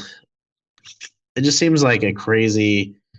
I can't stress this enough. It seems like that movie represents a crossroads of like what could have happened and what did happen. So yeah, absolutely. Chrissy gets a lot of texture just through his father, Dickie. You start to understand so many different things about Tony and, you know, how that translates into how he treats Chrissy and stuff too. So it sounds like I should watch it then, shouldn't I? Without a doubt, it's amazing. Okay. It's weird how many people like do not like the movie though, and I don't really understand that because it makes only more sense. It's like I was emotional by the end. I don't really know how else to put it. I was like, wow, that really broke my fucking heart. Like actually, so Well, yeah. I will tell you this. This is a promise. I'll watch it tonight. I'll maybe leave a voicemail to you, maybe a little message about it, but I'll tell you my thoughts and then we can do a part two of this and really get into the deets about the Saints of Newark. Yeah, let's keep running. We got some more to All right. cover here. So, I mean, I know you touched briefly on James Gandolfini. I'm upset that he's dead. Yeah, terribly I upset. wish that fat motherfucker I wish he did more. And I know I'm making fun. I'm calling him fat. I'm calling him this and that thing. I just wish I guess maybe like Patrice O'Neill took better care of himself because I would love to see his career now. My man would have Yeah, crushed it as more than he crushed now. he did some good movies actually too that you should check out. Are you But talking yeah, about Killing Me Softly or Killing Them Softly? I actually haven't seen that one yet, but I do want to I'm watch that telling you one. this, especially after watching this and knowing that was his final movie he's ever done, and I feel like people made an homage to him. I Uh-huh. think 150 gajillion thousand% it's gonna hit so much differently after watching the series. So I may say it should be a must watch as soon as possible. Okay, I'm probably gonna even that's rewatch good. it, and I want to talk about that with you. I think that'd be fun too. Yeah, I'm definitely down for that. That sounds good. I saw like little blips here and there about like him perform like him just doing it and like them talking about his audition and then like man when he just brought it and like he literally did have it. He just had that energy and he could I mean go from like charming to catty little bitch to fucking rage and it like okay, I'm Yeah. gonna kind of spill pre-spoiling because you're right. We got more points to go over. I need to make it most powerful scene. Not about most powerful episode. What was the scene that sticks out of your mind? Or what would you say like was the most powerful like of him acting or like the power of the emotion of the show? What was that for you in this? Mhm. Let me think. There was a lot of episodes that made me like actually cry. One sticks out more than anything, and I'm like, well, maybe we can like I think the episode where Chrissy died, I actually cried a lot. But I'm trying to think. There's probably I'm really trying to think back on all the episodes. It's really tough to think about the most emotional moment for me, but there was quite a few. I was like constantly in a whirlwind by these people. that's the truth. That's what happened. I'll tell you at least mine, and then you probably remember. So a scene that did make me cry was AJ's suicide attempt. Yeah, Like, do that you was sad. remember like play by play of that scene? Yeah, I do. It was a pretty wild It one. was a wild one. Tony's like reaction was like perfect and so Italian at the Oh, same dude, time. dude. Just like to everyone else who again hasn't watched it, can't remember it though. So AJ, Tony's son, which AJ is, I would say probably, what did I put on there? As maybe. I don't know if I want to say necessarily growth because I mean he did grow, but I think that's also what's really good about the show is you see a lot of character growth in the characters. Most of them aren't good. You're seeing characters grow and change and be better or different, but most of the time it's always not in a good direction. It's like, oh, you're just getting better at being shitty. You're getting better at Yeah. being worse. But no, but AJ really finds himself going on. It's just, oh, I'm just a child on the show. I have the thinnest character development, and then he gets the entire season 6 where he's just like, okay, now I'm a main plot point, and his suicide, because what he does is he puts a Ziploc bag around his head, he puts a rubber band around his neck, and ties like the shittiest rope next to a cinder block to his legs, and goes to the pool, throws his in there, jumps down. Obviously, he can't mess with this because it's around his neck. The cinder block's keeping him there, but he's got just enough strength to pull himself up and pulls himself out of the pool. And then aside that's scary and terrifying. But then Tony comes very nonchalantly because he, of course, he doesn't think his son's killing himself in the fucking backyard. But then that happens, and when he pulls him out, and he's cradling him, and he wants to fucking yell at him first. At first, and he's like, "You fucking idiot! What are you doing?" But he's holding his son, and he's like, "It's okay, baby. It's okay." When he said Yeah. that, I couldn't stop crying. I was like, James is the man to go from Yeah. like, "Hey," I just dude, he was the king. He was the king.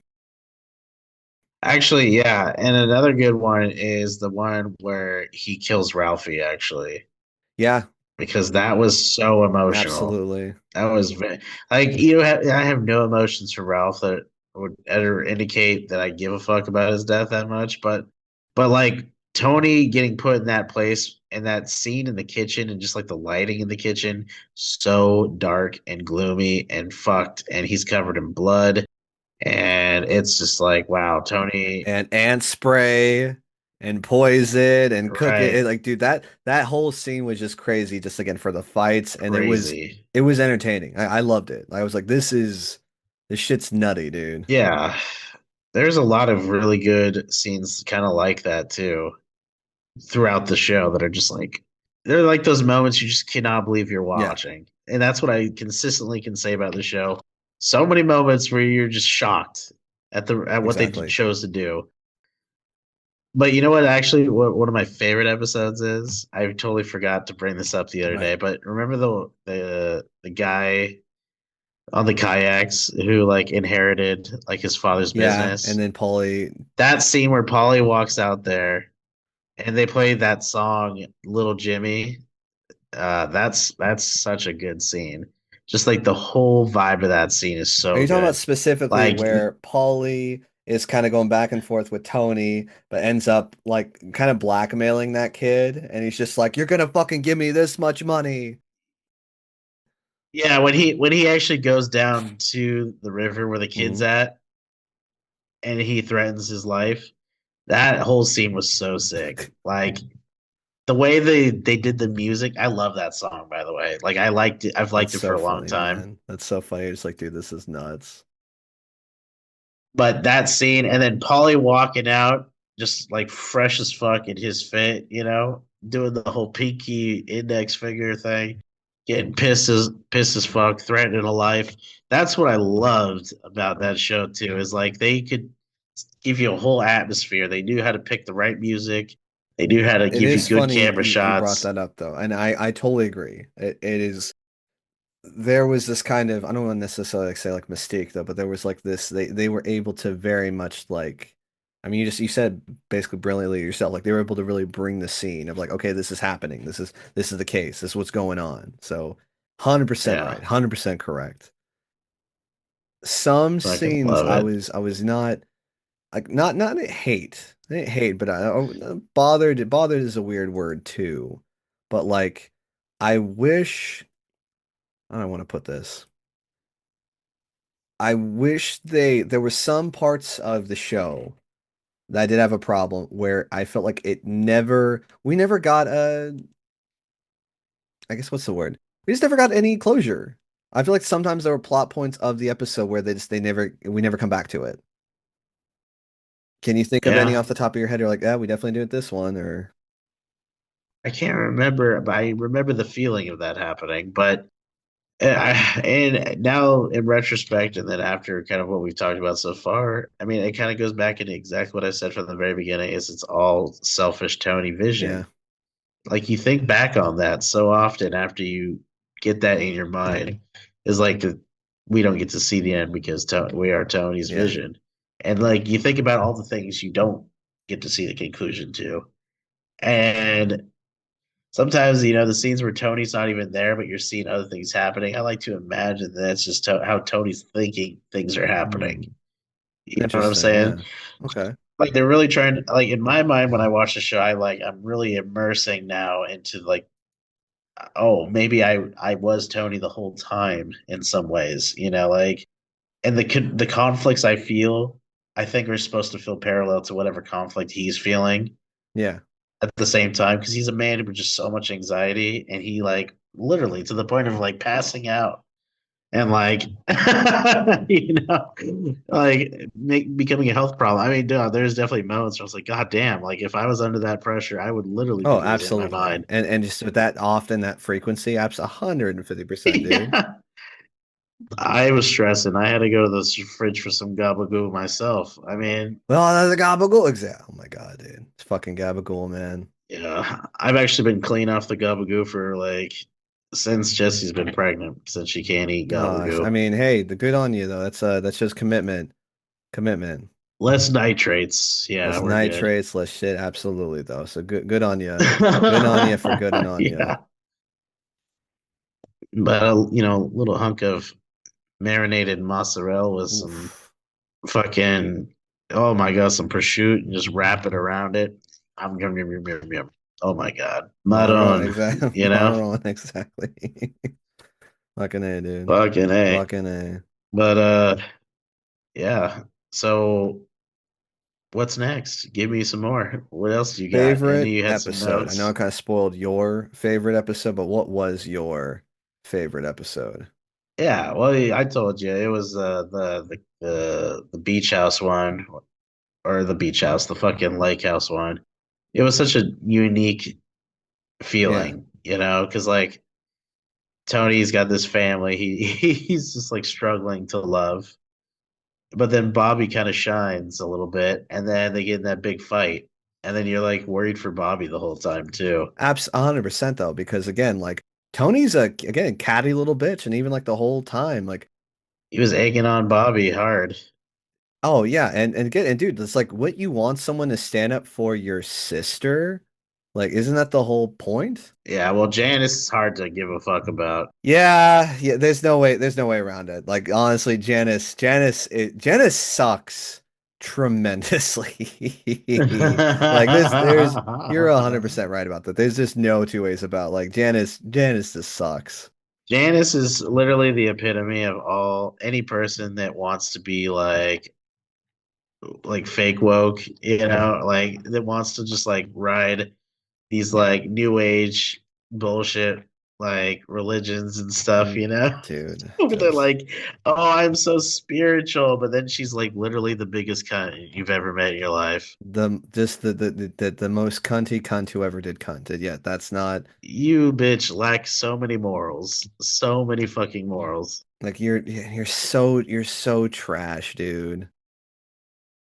and you use spirituality to mask Exactly. your bullshit, which makes you just look so much Hmm. worse. No, it it sucks. It really, really does suck because again, you want I want them not necessarily it's not the most for Janice though, but it's just like I want to give a shit, but God, man, just like yeah, dude, just straight garbage. Straight garbage. She's insufferable, just like fucking Tony's ma. You just could not wait for that old hag to Oh go. yeah, dude, dude, it was such a pleasure watching her like finally kick rocks finally. Like Yeah, I had no care about that bitch being mhm. gone. I was like, finally, the Lord took her. Lord took her Finally, away, thank goodness. I wish the Lord would I take just me. wish. Oh It's like, no, shut the dude. She. fuck Oh my up. God. She's so disgust, man. Like the bitch bitched. I guess you could say she was like. Just the worst. The West. Oh man! And speaking of mothers, isn't it crazy? How Paulie found out his mother was actually his aunt. Oh my God, bro! I guess low key, if I want to be like another reason why Polly sucks, though, is like, bruh, It wasn't her fault. She did the right thing.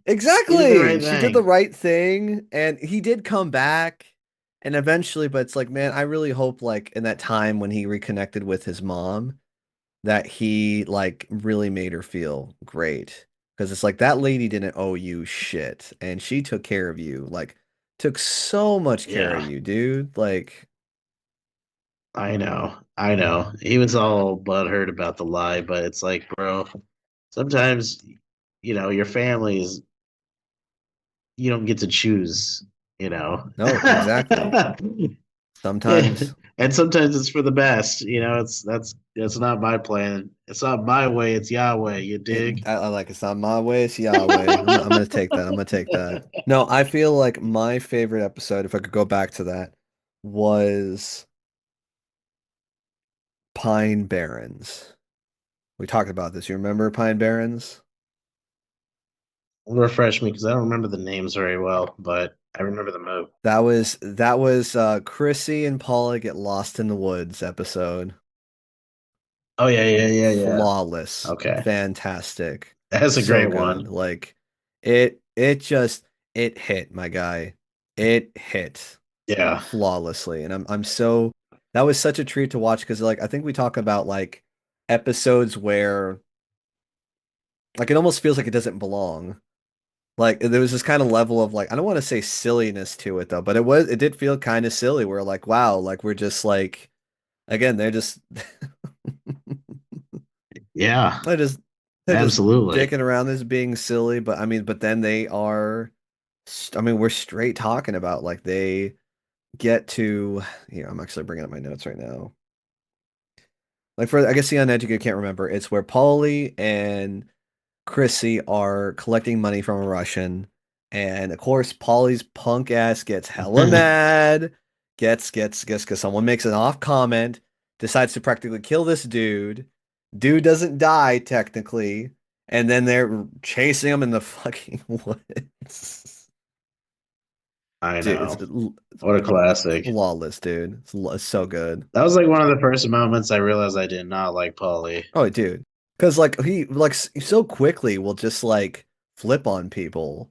I'm just like, oh, bro, this is gross. Yeah, he was bipolar Oh, as fuck. dude, He was dude, mental. Paulie was like, mental bro, as fuck. kill yourself. No, just but seriously, I'm like, bro, like, just die, please die. You're trash, like, 100%. Yeah, Paulie was not great. No, super not That great, dude. episode was so funny, and then Bobby with the fucking hunters get up and shit. We love Bobby. We Bobby stands here, but no, I think I just enjoyed it just because again, it was like this. I like it. I feel like there was not a lot of episodes where we have where we're just like we're just living with them or like there's not high stakes where New York's not trying to kill them, where it's not just crazy shenanigans going on, where it's like these people have a Yeah, lot to lose now. So I think I just can just certainly. appreciate again just moments like that where it's like cool, man. It's like I'm just glad I'm just happy we're here kind of thing, you know? I'm just like I'm just Right. grateful we even got this right here, man. So Yeah, absolutely. It's a nice breakup episode, like breaking I up like the. it. Breakup episode. Yeah, that's right on point, my guy. So okay, there's another thing we got here. So besides that, I also put down it's called Marco Polo. It was Uh-huh. in season 5 where Carm and Tony split up, but like I think it's Carm's dad's birthday.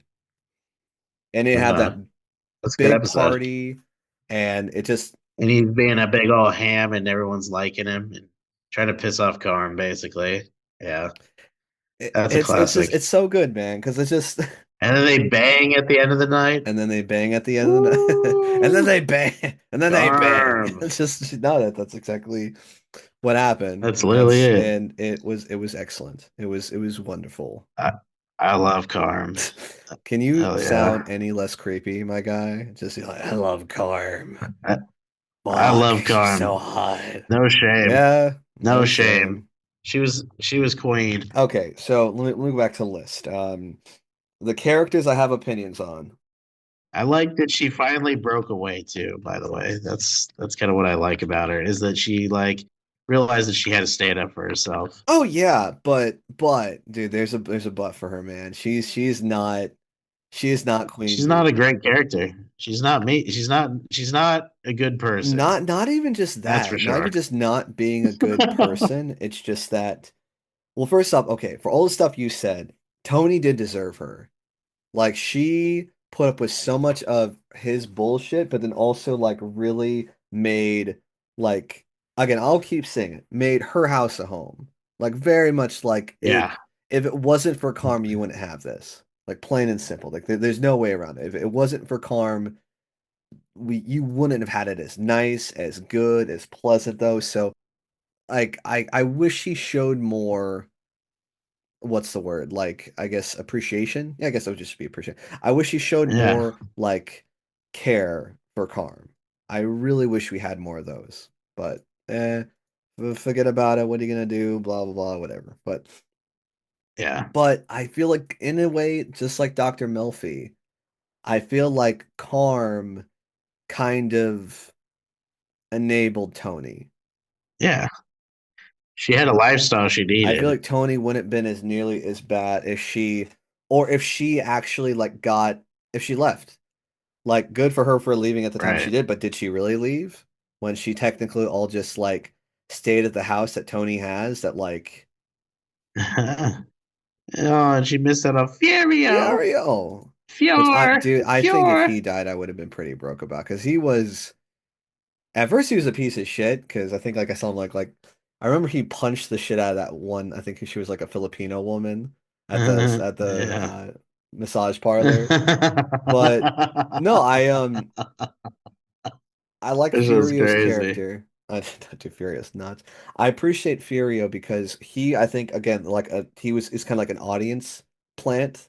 Like his reactions are kind of us, where it's like, okay, Tony is the main character, and Tony, like the show we see is what Tony wants us to see. But Furio is maybe kind of like us if we were in Tony's circle. It's like cool Yeah. because like, do you remember what he said? He was just saying things along the lines of like, I coming here was like a dream, but coming back to Italy is making me realize that like how much like I don't fit in. Like I'm at this place, I'm making all this money, but it's like it feels very hollow and feels very much like Yeah. this place I'm in is not really as cracked up as to be. I mean, granted, everyone's seeing people fuck gumas and seeing them have a good fucking time and gabagool, but like kind of Uh, sucks being in Sopranos, man. Like if you're not anybody but the people in the mob, you're getting shit on. You're getting shot working at the cannoli store. You're getting, Artie Bucco. oh my God, Chrissy's sponsor friend. I'm not even talking about Artie Book. I'm talking about the guy, the writer guy. Oh yeah, yeah. You're talking about the That guy actor. got that Yeah. guy got fucked. That guy I feel like got a raw deal. Like that guy just couldn't. He couldn't win. He was kind of a douchebag, but yeah, he didn't deserve Yeah, it I don't think he deserved it. necessarily. So no. So Yo, what about that?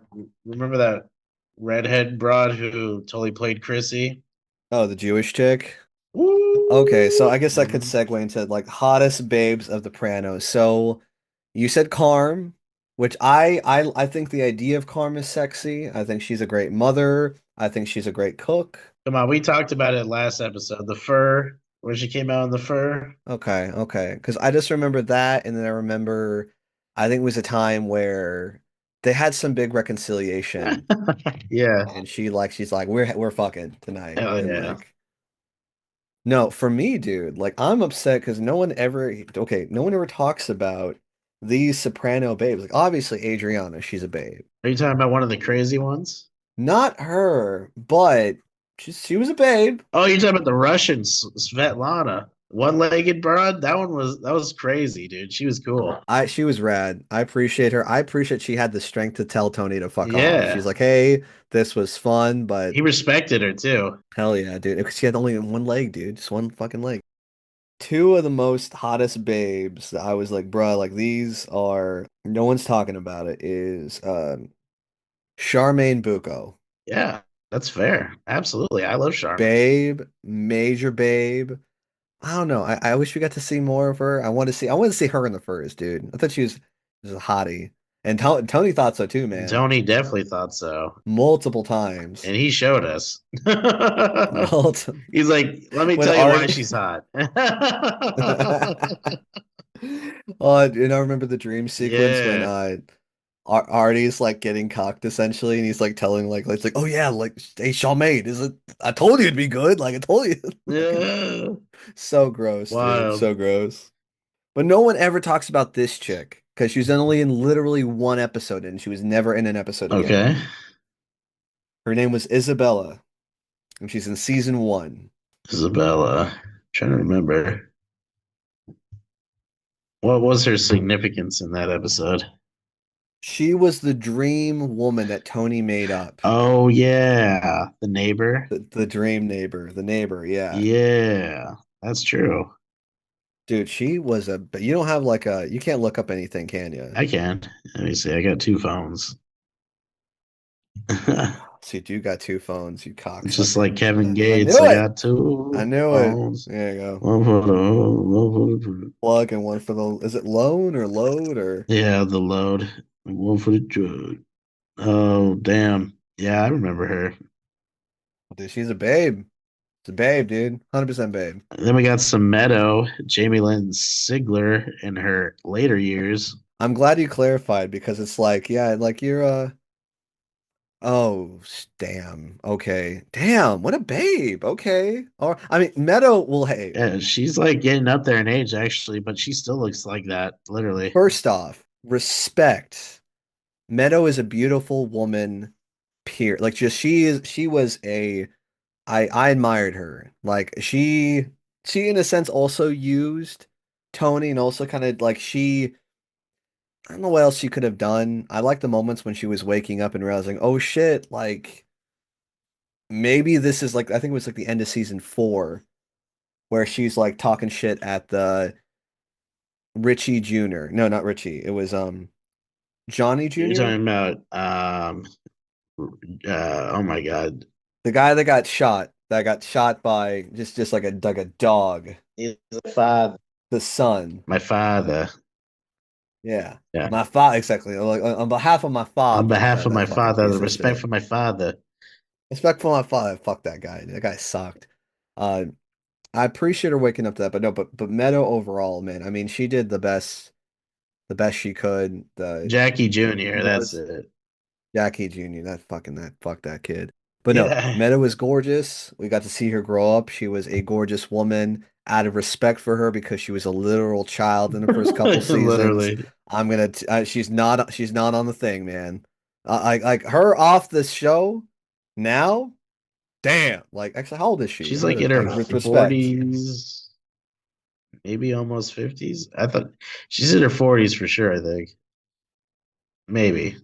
Jamie Lynn Sigler, 43, babe, 100% babe. Like Dr. Milfy status, babe. 150% babe. Absolutely. Yeah.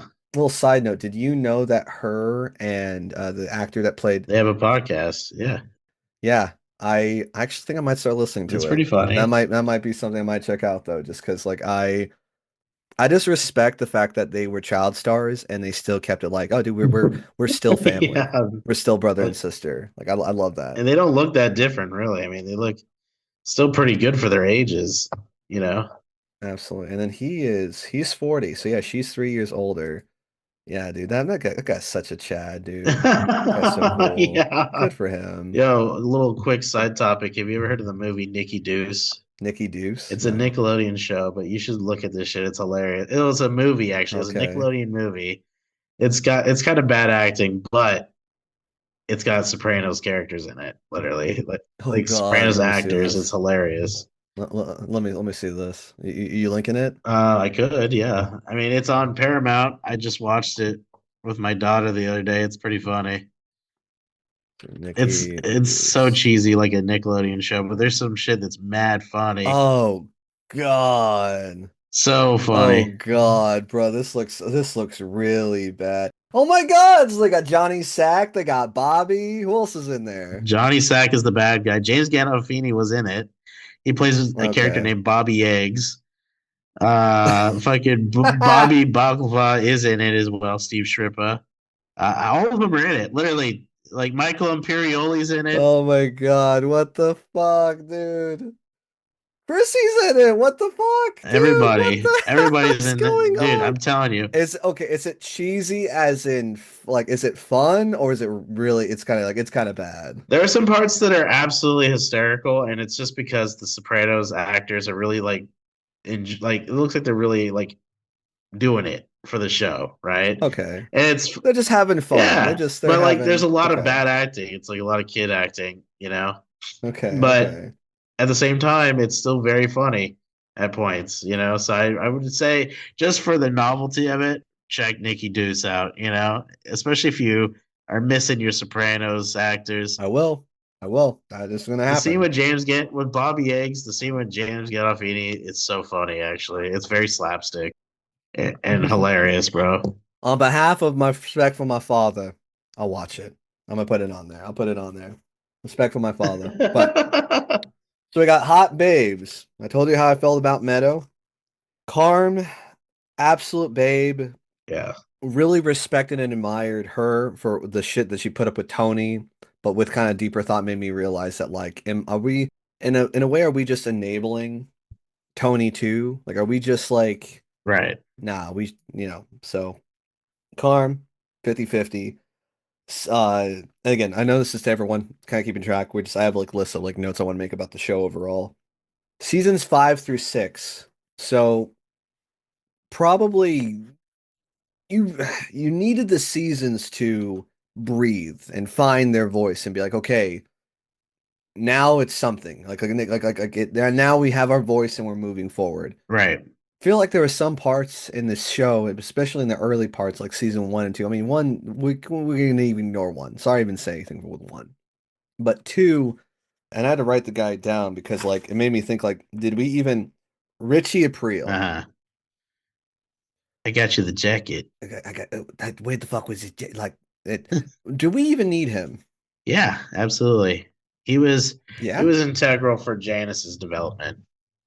So, and I'll chalk it up to I think a lot of season 2 good shows that either one was so good or they don't know where they're going. Like season 2 will be like we were experimenting Yeah. and we were just like we only saw this far as the season we're gonna go. We didn't think like, oh, we have 4 seasons so we can really draft a story. They needed an enemy, you know.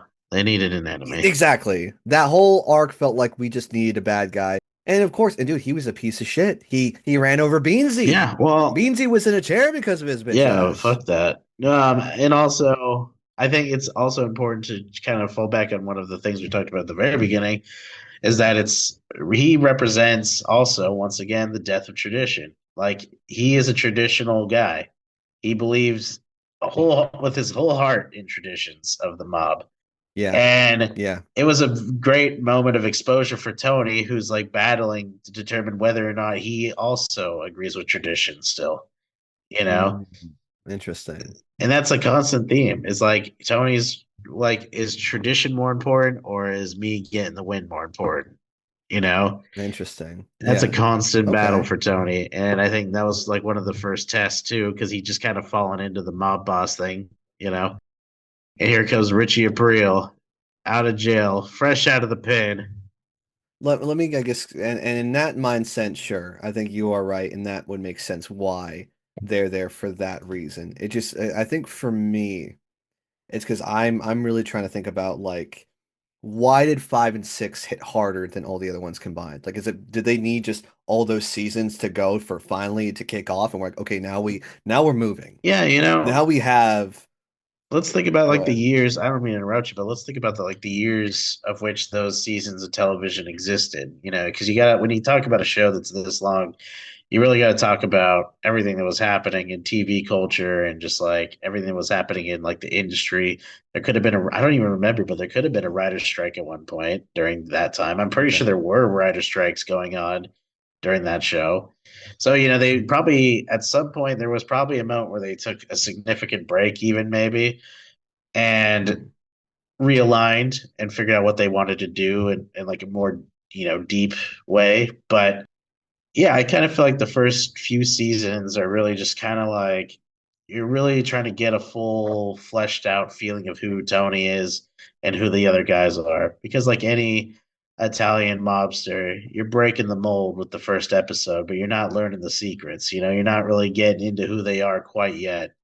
And you kind of want to feel like they're not perfect. That's one of the things from the very beginning is you kind of feel like they are a little bit perfect because they're made men. Hey, it's a mirage for what they really are, which is like very troubled, very fucked up in their own way, very selfish. There's no honor among thieves, and that's kind of what you 100, start 150% learning no as honor among time goes thieves. on. So the first few seasons, I feel like it's the build up, but they really did grab onto something at one point, and that was cool. Like it really felt cohesive and like now we're onto something.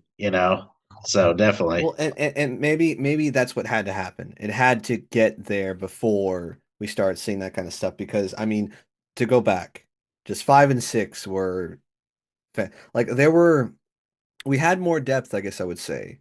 So I feel like there because again, I'm gonna go back to what I mentioned earlier. It's like in seasons 3 and 4, it felt like a drag because it's like they were caricatures or there wasn't like a lot of what's the word? Self like they weren't they realized what they were doing, what the word So, is for like that though. self-aware. They self-aware. uh It was like a lot of self-awareness with this, where again, like one thing I hated with Tony was how much he kept bitching about like why does my wife get so mad that I cheat on her? Like why the fuck or how about why doesn't my wife or why does anybody trust me? And then immediately go and do it again. And it was just like, bro, my brother in Christ, like show me the multi-level, in-depth character that I'm seeing in 5 and 6 because, and I bring this up, when we meet the other Tony, Steve Buscemi. I love that character. I wish we got to see. I understand he was just like the kind of, that's what I want to say, like the plot point. Like he was the kind of guy that kept the season moving forward. He was our point of conflict. I think that's what we'll say. yeah, He was our point of conflict because a lot of things happened because of him. right. But the scenes up until him going from being getting out of jail and living a clean life to then having that big episode where he flips. Yeah. To anyone who can't remember, Steve Buscemi's character Tony goes into It was jail. kind of random too. But yeah, go ahead. What's up? Sorry, I didn't mean to Sorry. interrupt you. No, say that again. Like I was what? just kind of feel like it felt kind of random when he did switch up so crazy because he had like a really wild outburst. I no, I will respectfully disagree because I can't. Yeah, no, I will disagree. I well, kind of know what you're saying. I'm gonna disagree. Wasn't random. Well, it felt sudden because it seemed like he was kind of level headed and doing the right thing, and then like it was almost like the pressure of him like trying to be normal was getting to him. It and yes, but that's the case. That's the point. And it sucks because like I can relate to that. I feel like most Americans can relate to that. To be like, hey, here I am trying to make a decent, honest, hardworking living for my kids. And it's not going well, and I guess like fuck it, I'm gonna kill things. Exactly. But no, but I feel bad for the guy because it's like I saw so much hope. Yeah, Like, dude, like you're making it. Like you're this is what the American dream is all about though. And he broke and I mean I'm giving him a pass. I'm gonna say I vibe with and feel bad for him because it's I think it was the same Marco Polo episode where he comes to their house and brings the twins and the twins steal something from AJ's room. uh-huh. And the twins are like, who gives a shit? Like it's just some pin thing, like a pin collector or something that AJ doesn't give a mild fuck about. Uh-huh. But the twins are like, we stole it because like he doesn't care about this. Right. He's got everything. And like that, I felt so bad for Steve at that point because it's like that was the complex characters that I'm like, I love this show for. Is because we see a man desperate like that there's the Walter White, a man desperate trying to play by life's rules, by trying to take care of his family as best he can, and he's just sick of he's not getting it the fair way. Yeah. He's not getting it the right way, the regular way. He can't provide for his kids.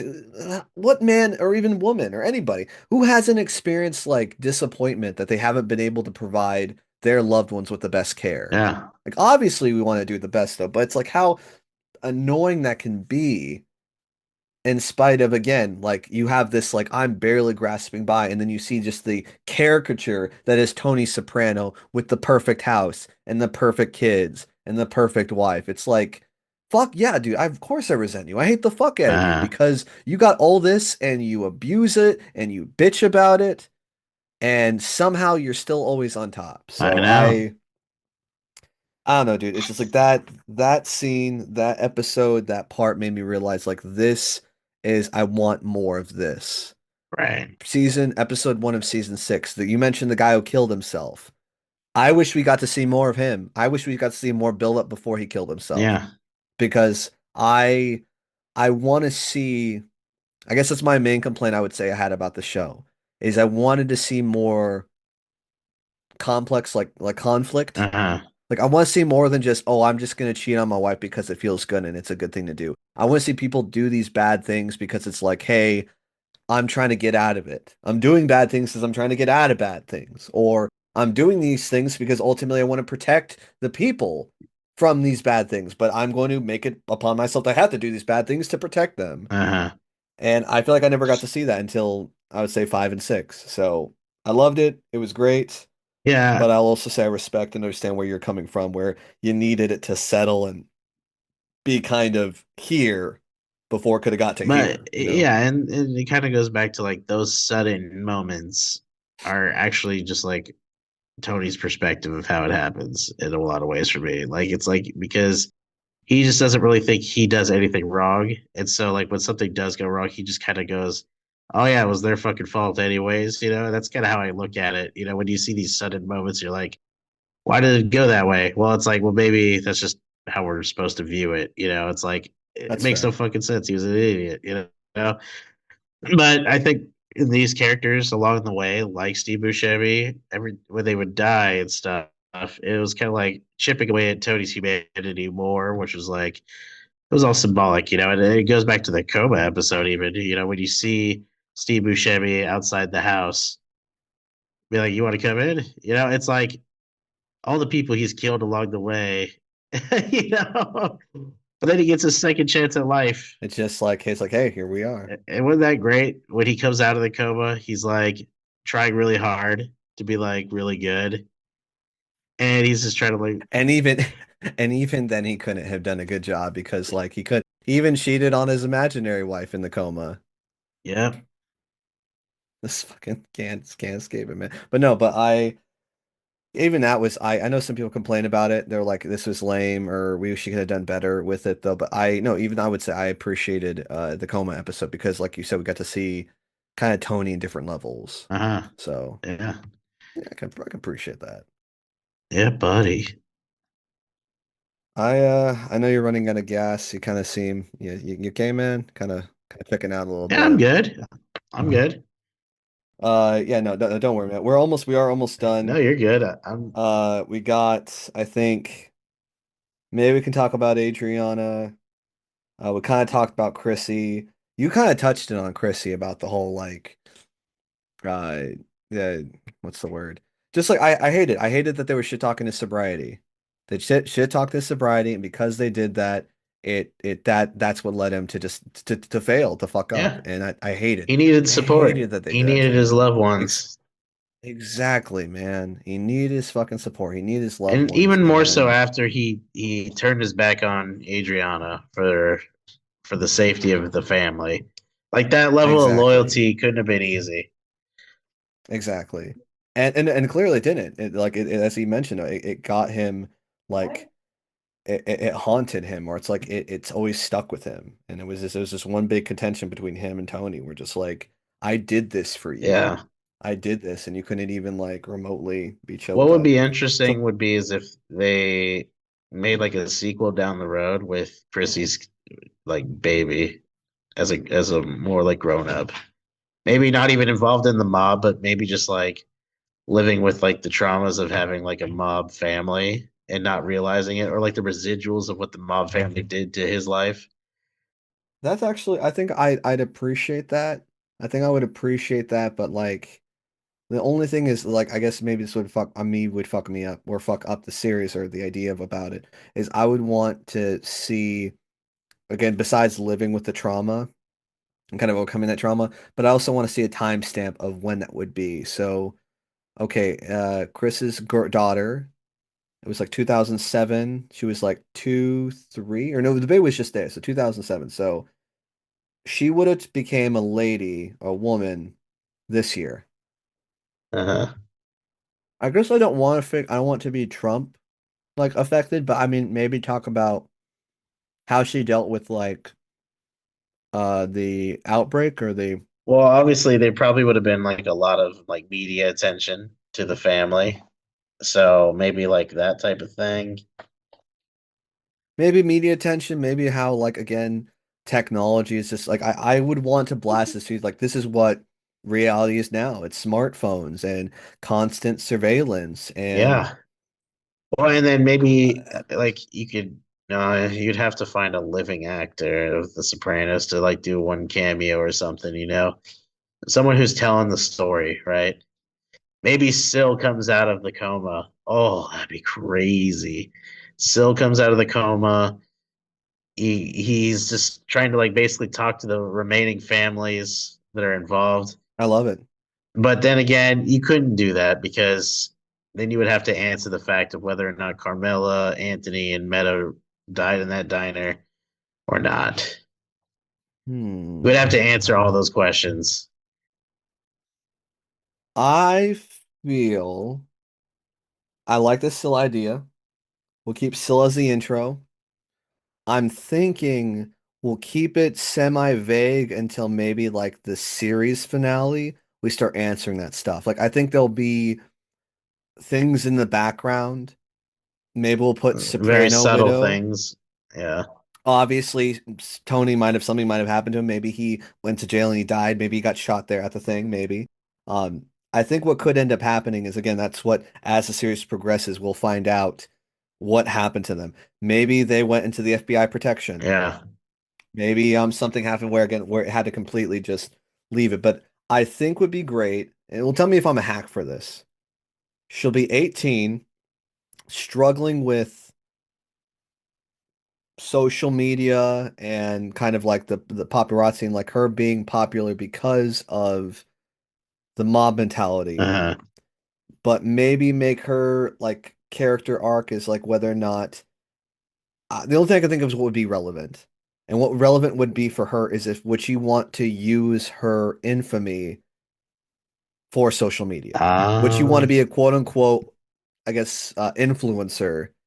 But like, would she want to be an influencer or would she want to use her infamy, her family infamy for social influence and whether that's a good or bad thing? I again, is that I feel like we can make it good, but do you think I think it would be an added twist to add maybe like a progression into addiction, or okay, or maybe or what addiction looks like? or maybe that's where it starts, even, Yeah, you okay. know? I think that'd be great. And then we can kind of see maybe what it looks like to them. Because I mean, it's addiction's so many things. It's not just like that, but it could be addiction to the influence, it's addiction to the It popularity. could be that. Yeah, that'd be good too.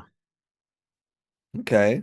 Okay, I don't hate this. I don't hate this. Yeah, a little fanfic for the Okay. people. Okay. Well, guys, get on it though, get on it. I think I got maybe I guess I was really looking. We covered most of everything on here. I got maybe one last thing to talk about, but then I think we might be good. We can jam out and Hmm. I think our cut to black will, Should we do like if you something will. where like we're like talking about something like kind of vague, and then we're like about to say something good and then it cuts to black? See, that's the secret, to be honest. That was the plan. I was originally going to do it right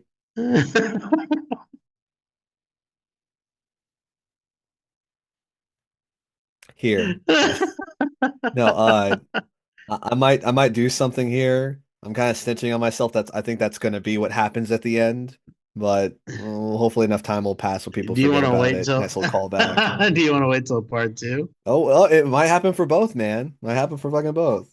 I think it might be more appropriate for part one because Saints doesn't end in an all black screen like that. So Okay.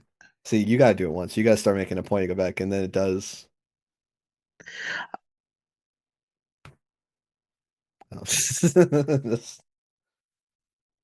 yeah.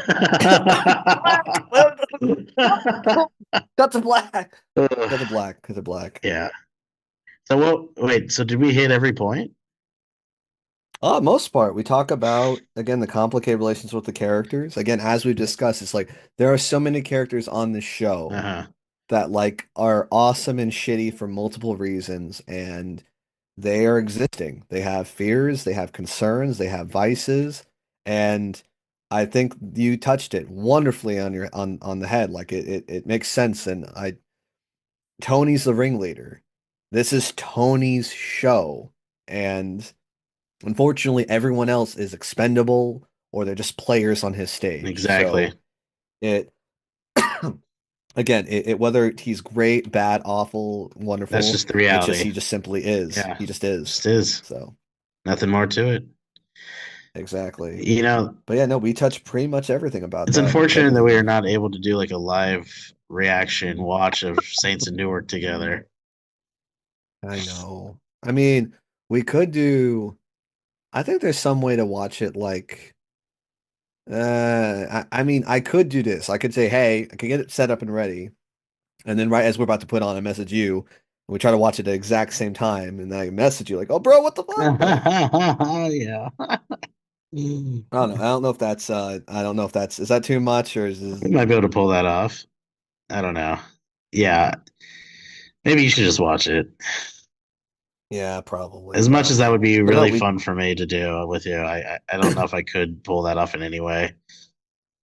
it's also like a lot of work though, so I don't blame you. But I don't but blame you. I am very happy with how this one went, and I really want to indulge on the Mexi P. Maxi P, bringing it back, everybody. I mean, yeah, I wanna put together the Mexi P. I think we could have some insightful conversations on some other On topics. some deep Yeah, sexual contacts. I got you. I yeah, got you. You heard it here, yeah, yeah, folks. yeah, You yeah. heard it here, folks. Absolutely. Maxi P, at it again, dude. Maxi P, and Well, let's not forget Nick Creary is still a coward. But coward! we love you. You You're afraid of coward! what you can't understand. Punk ass bitch, motherfucker. You are a dirty, dirty coward. Run, coward. Yes, exactly. Exactly. We love you, We Nick. do love I love you. you still, We do love you. but you are a filthy, filthy coward. All right. Absolutely. And speaking of cowards, Vito. Let's talk Ah, about Vito. Vito. Johnny Cakes. Johnny Cakes, Damn, what man. a good. I He actually became really intertwined with that. I loved that little side plot. That was exactly. crazy. And then his poor son, Vito's son, and then fucking, goddamn it, Phil roasting the shit out of his goth son. That shit was crazy. Yeah. Yeah. Yeah. That it was. That it was. Oh my God, dude. That was an ordeal, if anything, man. Like F and A. Yeah, Like I guess it it's needed to we lo- happen for some Italian development, but I guess we should talk about that. So like that's low key the only other issue I'd say I'd have with the show is like right there. Like we never really I know he goes off to that camp. oh fuck, I forgot about that. That is Exactly, man. We horrible. Oh did my god, I cannot. Oh god dang. Yeah, you forgot, they man. fucked him up. Forgot about this camp. Yeah, Philly was not having it. What the fuck? Mm-mm, God Nope. damn, that shit's crazy. He got fucked so bad, dude. That was just a messed up Oh situation, my god, period. I can't believe I completely forgot about that part. That's the side goes to show you, man, like how much it just Fucked, but did matter, I guess, dude. that's what exactly, dude. The Sopranos truly was a window into all the fuck shit. I love it because it's like it Exactly. just is. It just is. It's not good. It's just is. It's probably bad, but it definitely is. Like you said, man, DeVito was such a like just a window in his character though, and just like what the good, bad, and the shitty things he had to deal with, man. It's just like he was. This was unfortunate, man, because it's like he. I felt bad because he didn't get to be the person he wanted to be. Yeah. Like he didn't get to have that. But he was a kind of a bastard too, though. Explain. Like he wasn't necessarily a good guy. He definitely like fucked people over, and like people within the crew even he fucked them over. Like he was taking extra jobs that shouldn't have been his and stuff. He was just doing things that were like kind of scummy, trying to get ahead. But one funny thing about Vito, remember that episode where that same actor played another character? Do you remember? See, I thought In the about that pastry because shop, when they yeah. pointed out though, like yeah, his name was Dom or Yeah. something. He fucking got roasted. Shit was Exactly. It hilarious. wasn't even the same character. It's like, wait, what? But yeah, no, Vito's character was very compelling because he was so complicated with his, like it's like the sexuality thing in the mob, just super taboo. And who doesn't want to be themselves? Who doesn't want to be like held up with who again, their actual identity, like who they are quote unquote meant to be. Yeah, Johnny Like it Cakes, sucks dude. because I mean like he didn't have to I didn't want him to go. I wish he didn't go. Like it's because he went. Like that's the whole reason we're in this stupid Bill ass fucked situation. Vito up. I know the pull cube up his ass. I know spoilers, but like, yeah, dude, That he happened. did. Yeah, that happened. Dude, let's talk about one other character that's kind of like off the radar a little bit. Remember the guy All who, right. who works at the strip club? The guy that constantly got his ass whooped almost every other day. Dude, Tony dude. made that man's life a living hell. Holy fuck. If anything, like, okay, He might have been why? the only good-hearted character, and they just beat him to a pulp. Exactly. They beat it out of him multiple times, hit him with the phone. I remember, I think, with like a bottle over his head. He was literally just a punching bag for Tony. Lost a fucking eye. Yeah, Exactly. I think actually he lost the eye that was due to Ralph, right? I think you're right. Yeah, I think Ralph did do that. Fucking A, man. Guy got so fucked up, So dude. So fucked fucked up. up. Oh, dude. So Oh, go ahead. Go ahead. I what? didn't mean to interrupt you. I was just thinking of something sexy.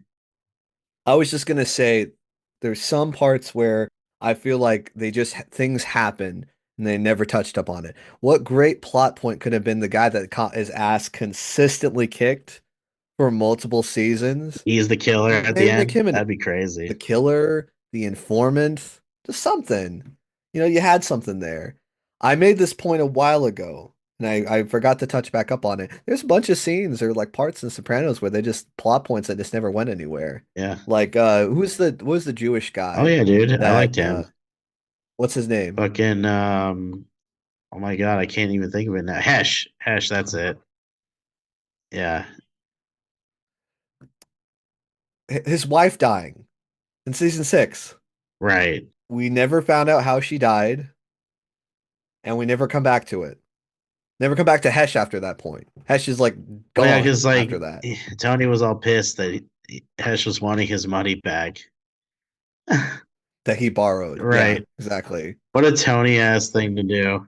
And then just roast him each time he asks him about it. Exactly. And then give him shit. Like hey Crazy. Shlomo, just like, bro, you're so fucked up, dude. So fucked up, man. You're fucking hell out of pocket, bro. You're But gross. yeah, I think Hesh is like the Hesh's wife dying was just kind of like, oh, you were so busy worrying about that money that you neglected your love, basically, in some ways. Exactly. You piece of shit. Well, Yeah. no, fuck that. Fuck that, dude. That's the point. We never got anything, or we got no closure. We don't know if that's the case. Maybe that's what happened, but Once again, and that's a Tony moment. That's a Tony moment. Expendable. Not even important. not gonna, It's all dude. Not Fugats. Who gonna. gives a fuck? Exactly. What are you gonna do? Exactly. What are you gonna do? Some pulp, Fucking A, man. some pulp, no pulp. What are you gonna do? What are you gonna do? Yeah, no, that, and then it was a part they brought up in one just once. It was literally once in the first season where it goes back to Hesh about him ripping off those black artists or that rapper that was going to sue Yeah, him that was fucked for up. the royalty. We never got anything from that, man. We never got any closure in that area at all. I was really just like, wait, can we get more, I please? wanted to know more. I definitely wanted to know more. Exactly. I was kind of little tickled by that though. But what are you gonna do? And then there you go. That's another great example of Sopranos being a stereotype, like time capsule, because that's one of those things that you can even look at it now. Look at Ye over here complaining about Jewish top execs over here controlling his life. And here's Sopranos being like, yeah, look at that. He's Just taking over their shit. being just And they, ridiculous, man. it's like, dude, this is crazy. It's like such a weird time capsule for just like life, The Super Sopranos. crazy weird time capsule, man. But kind of works though. It's weird, man. It's so super weird. It kind of works. It's It's weird. charming and terrible at the I same I time. right on the nose. It's charming and it's terrible. That's yep. Can't beat it. Can't fucking beat it, man. Well, shoot, man. Okay. I mean, yeah, I think with that said, I think I can't really think of Well, anything else. here's the deal. My phone is on 5%, so you can still get that blackout moment you want if we keep going. I love it. So I'm gonna watch Pranos. I'm gonna watch Saints in New York. Can she come back? You're kind of blue balling me. I want to see the baby tummy. Can I see it? I know she's on the phone with her Fucking ma, A. Dude, so yell it out, Gina! Like, yo, fucking okay. Oh my God, I forgot your wife's your lady's name, Jessie. Tell Jessie's bitch ass to get in what here. the? Tell her she's needed. I want to see the tummy. Can I? I can't summon her right now. That she's in serious conversation. Okay, fucking A. Fucking pregnant women, dude. They're ridiculous, man. Yeah, yeah, Whatever. it's Okay. serious. Wait, is it everything okay? Like I'm deleting this. This is actually getting cut, but No, you're okay. We don't need to cut nothing. We're just not going to talk about too much. okay. No deets. You're gonna blue ball me just like The Sopranos. Just gonna cut to black and not tell me Yeah, I shit. got a blue ball you. Fuck, I got a blue sucker. ball you on that Fucking one. Foucats. But Fucking. can't wait to talk to you about Saints. Well, this is kind of where we'll probably end up ending it based on my phone battery life because that's 2%. But I think it's very important that you just the whole time try to remember. There's so many moments that are kind of like Easter eggs and moments that are talked about in the show that you'll actually get to see come to I'm gonna life. clock it, and most importantly, I'm going to. I almost every time I watch a movie, if there's ever like things I feel like I missed from it, I always pull up Reddit. And like trust me, I'm gonna see if I can clock anything, and I'm gonna see if anyone else can clock it too. So yeah, don't worry. It will get got, my friend. I gotcha. Yeah, I'm so excited for you to learn about Dickie because he's such an interesting Heck character, yeah. Heck actually. yeah. And the actors did a really good job. And to see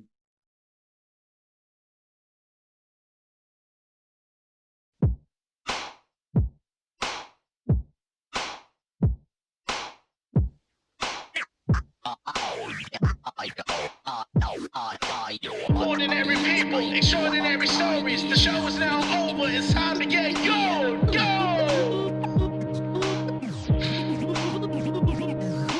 Ordinary people, extraordinary stories. Time for shut eye. Get your ass to the story.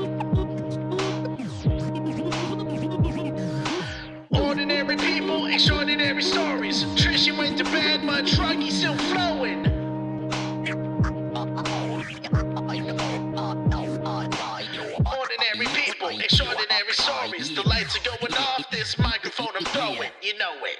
Thanks everybody for listening to another episode of Ordinary People Extraordinary Stories. If you're interested in supporting the channel, please click the description below to look into our Patreon. I want to give a shout out to our exclusive patrons who've been donating to the channel. Again, I want to give a shout out to Courtney, Tamsin, and Richie.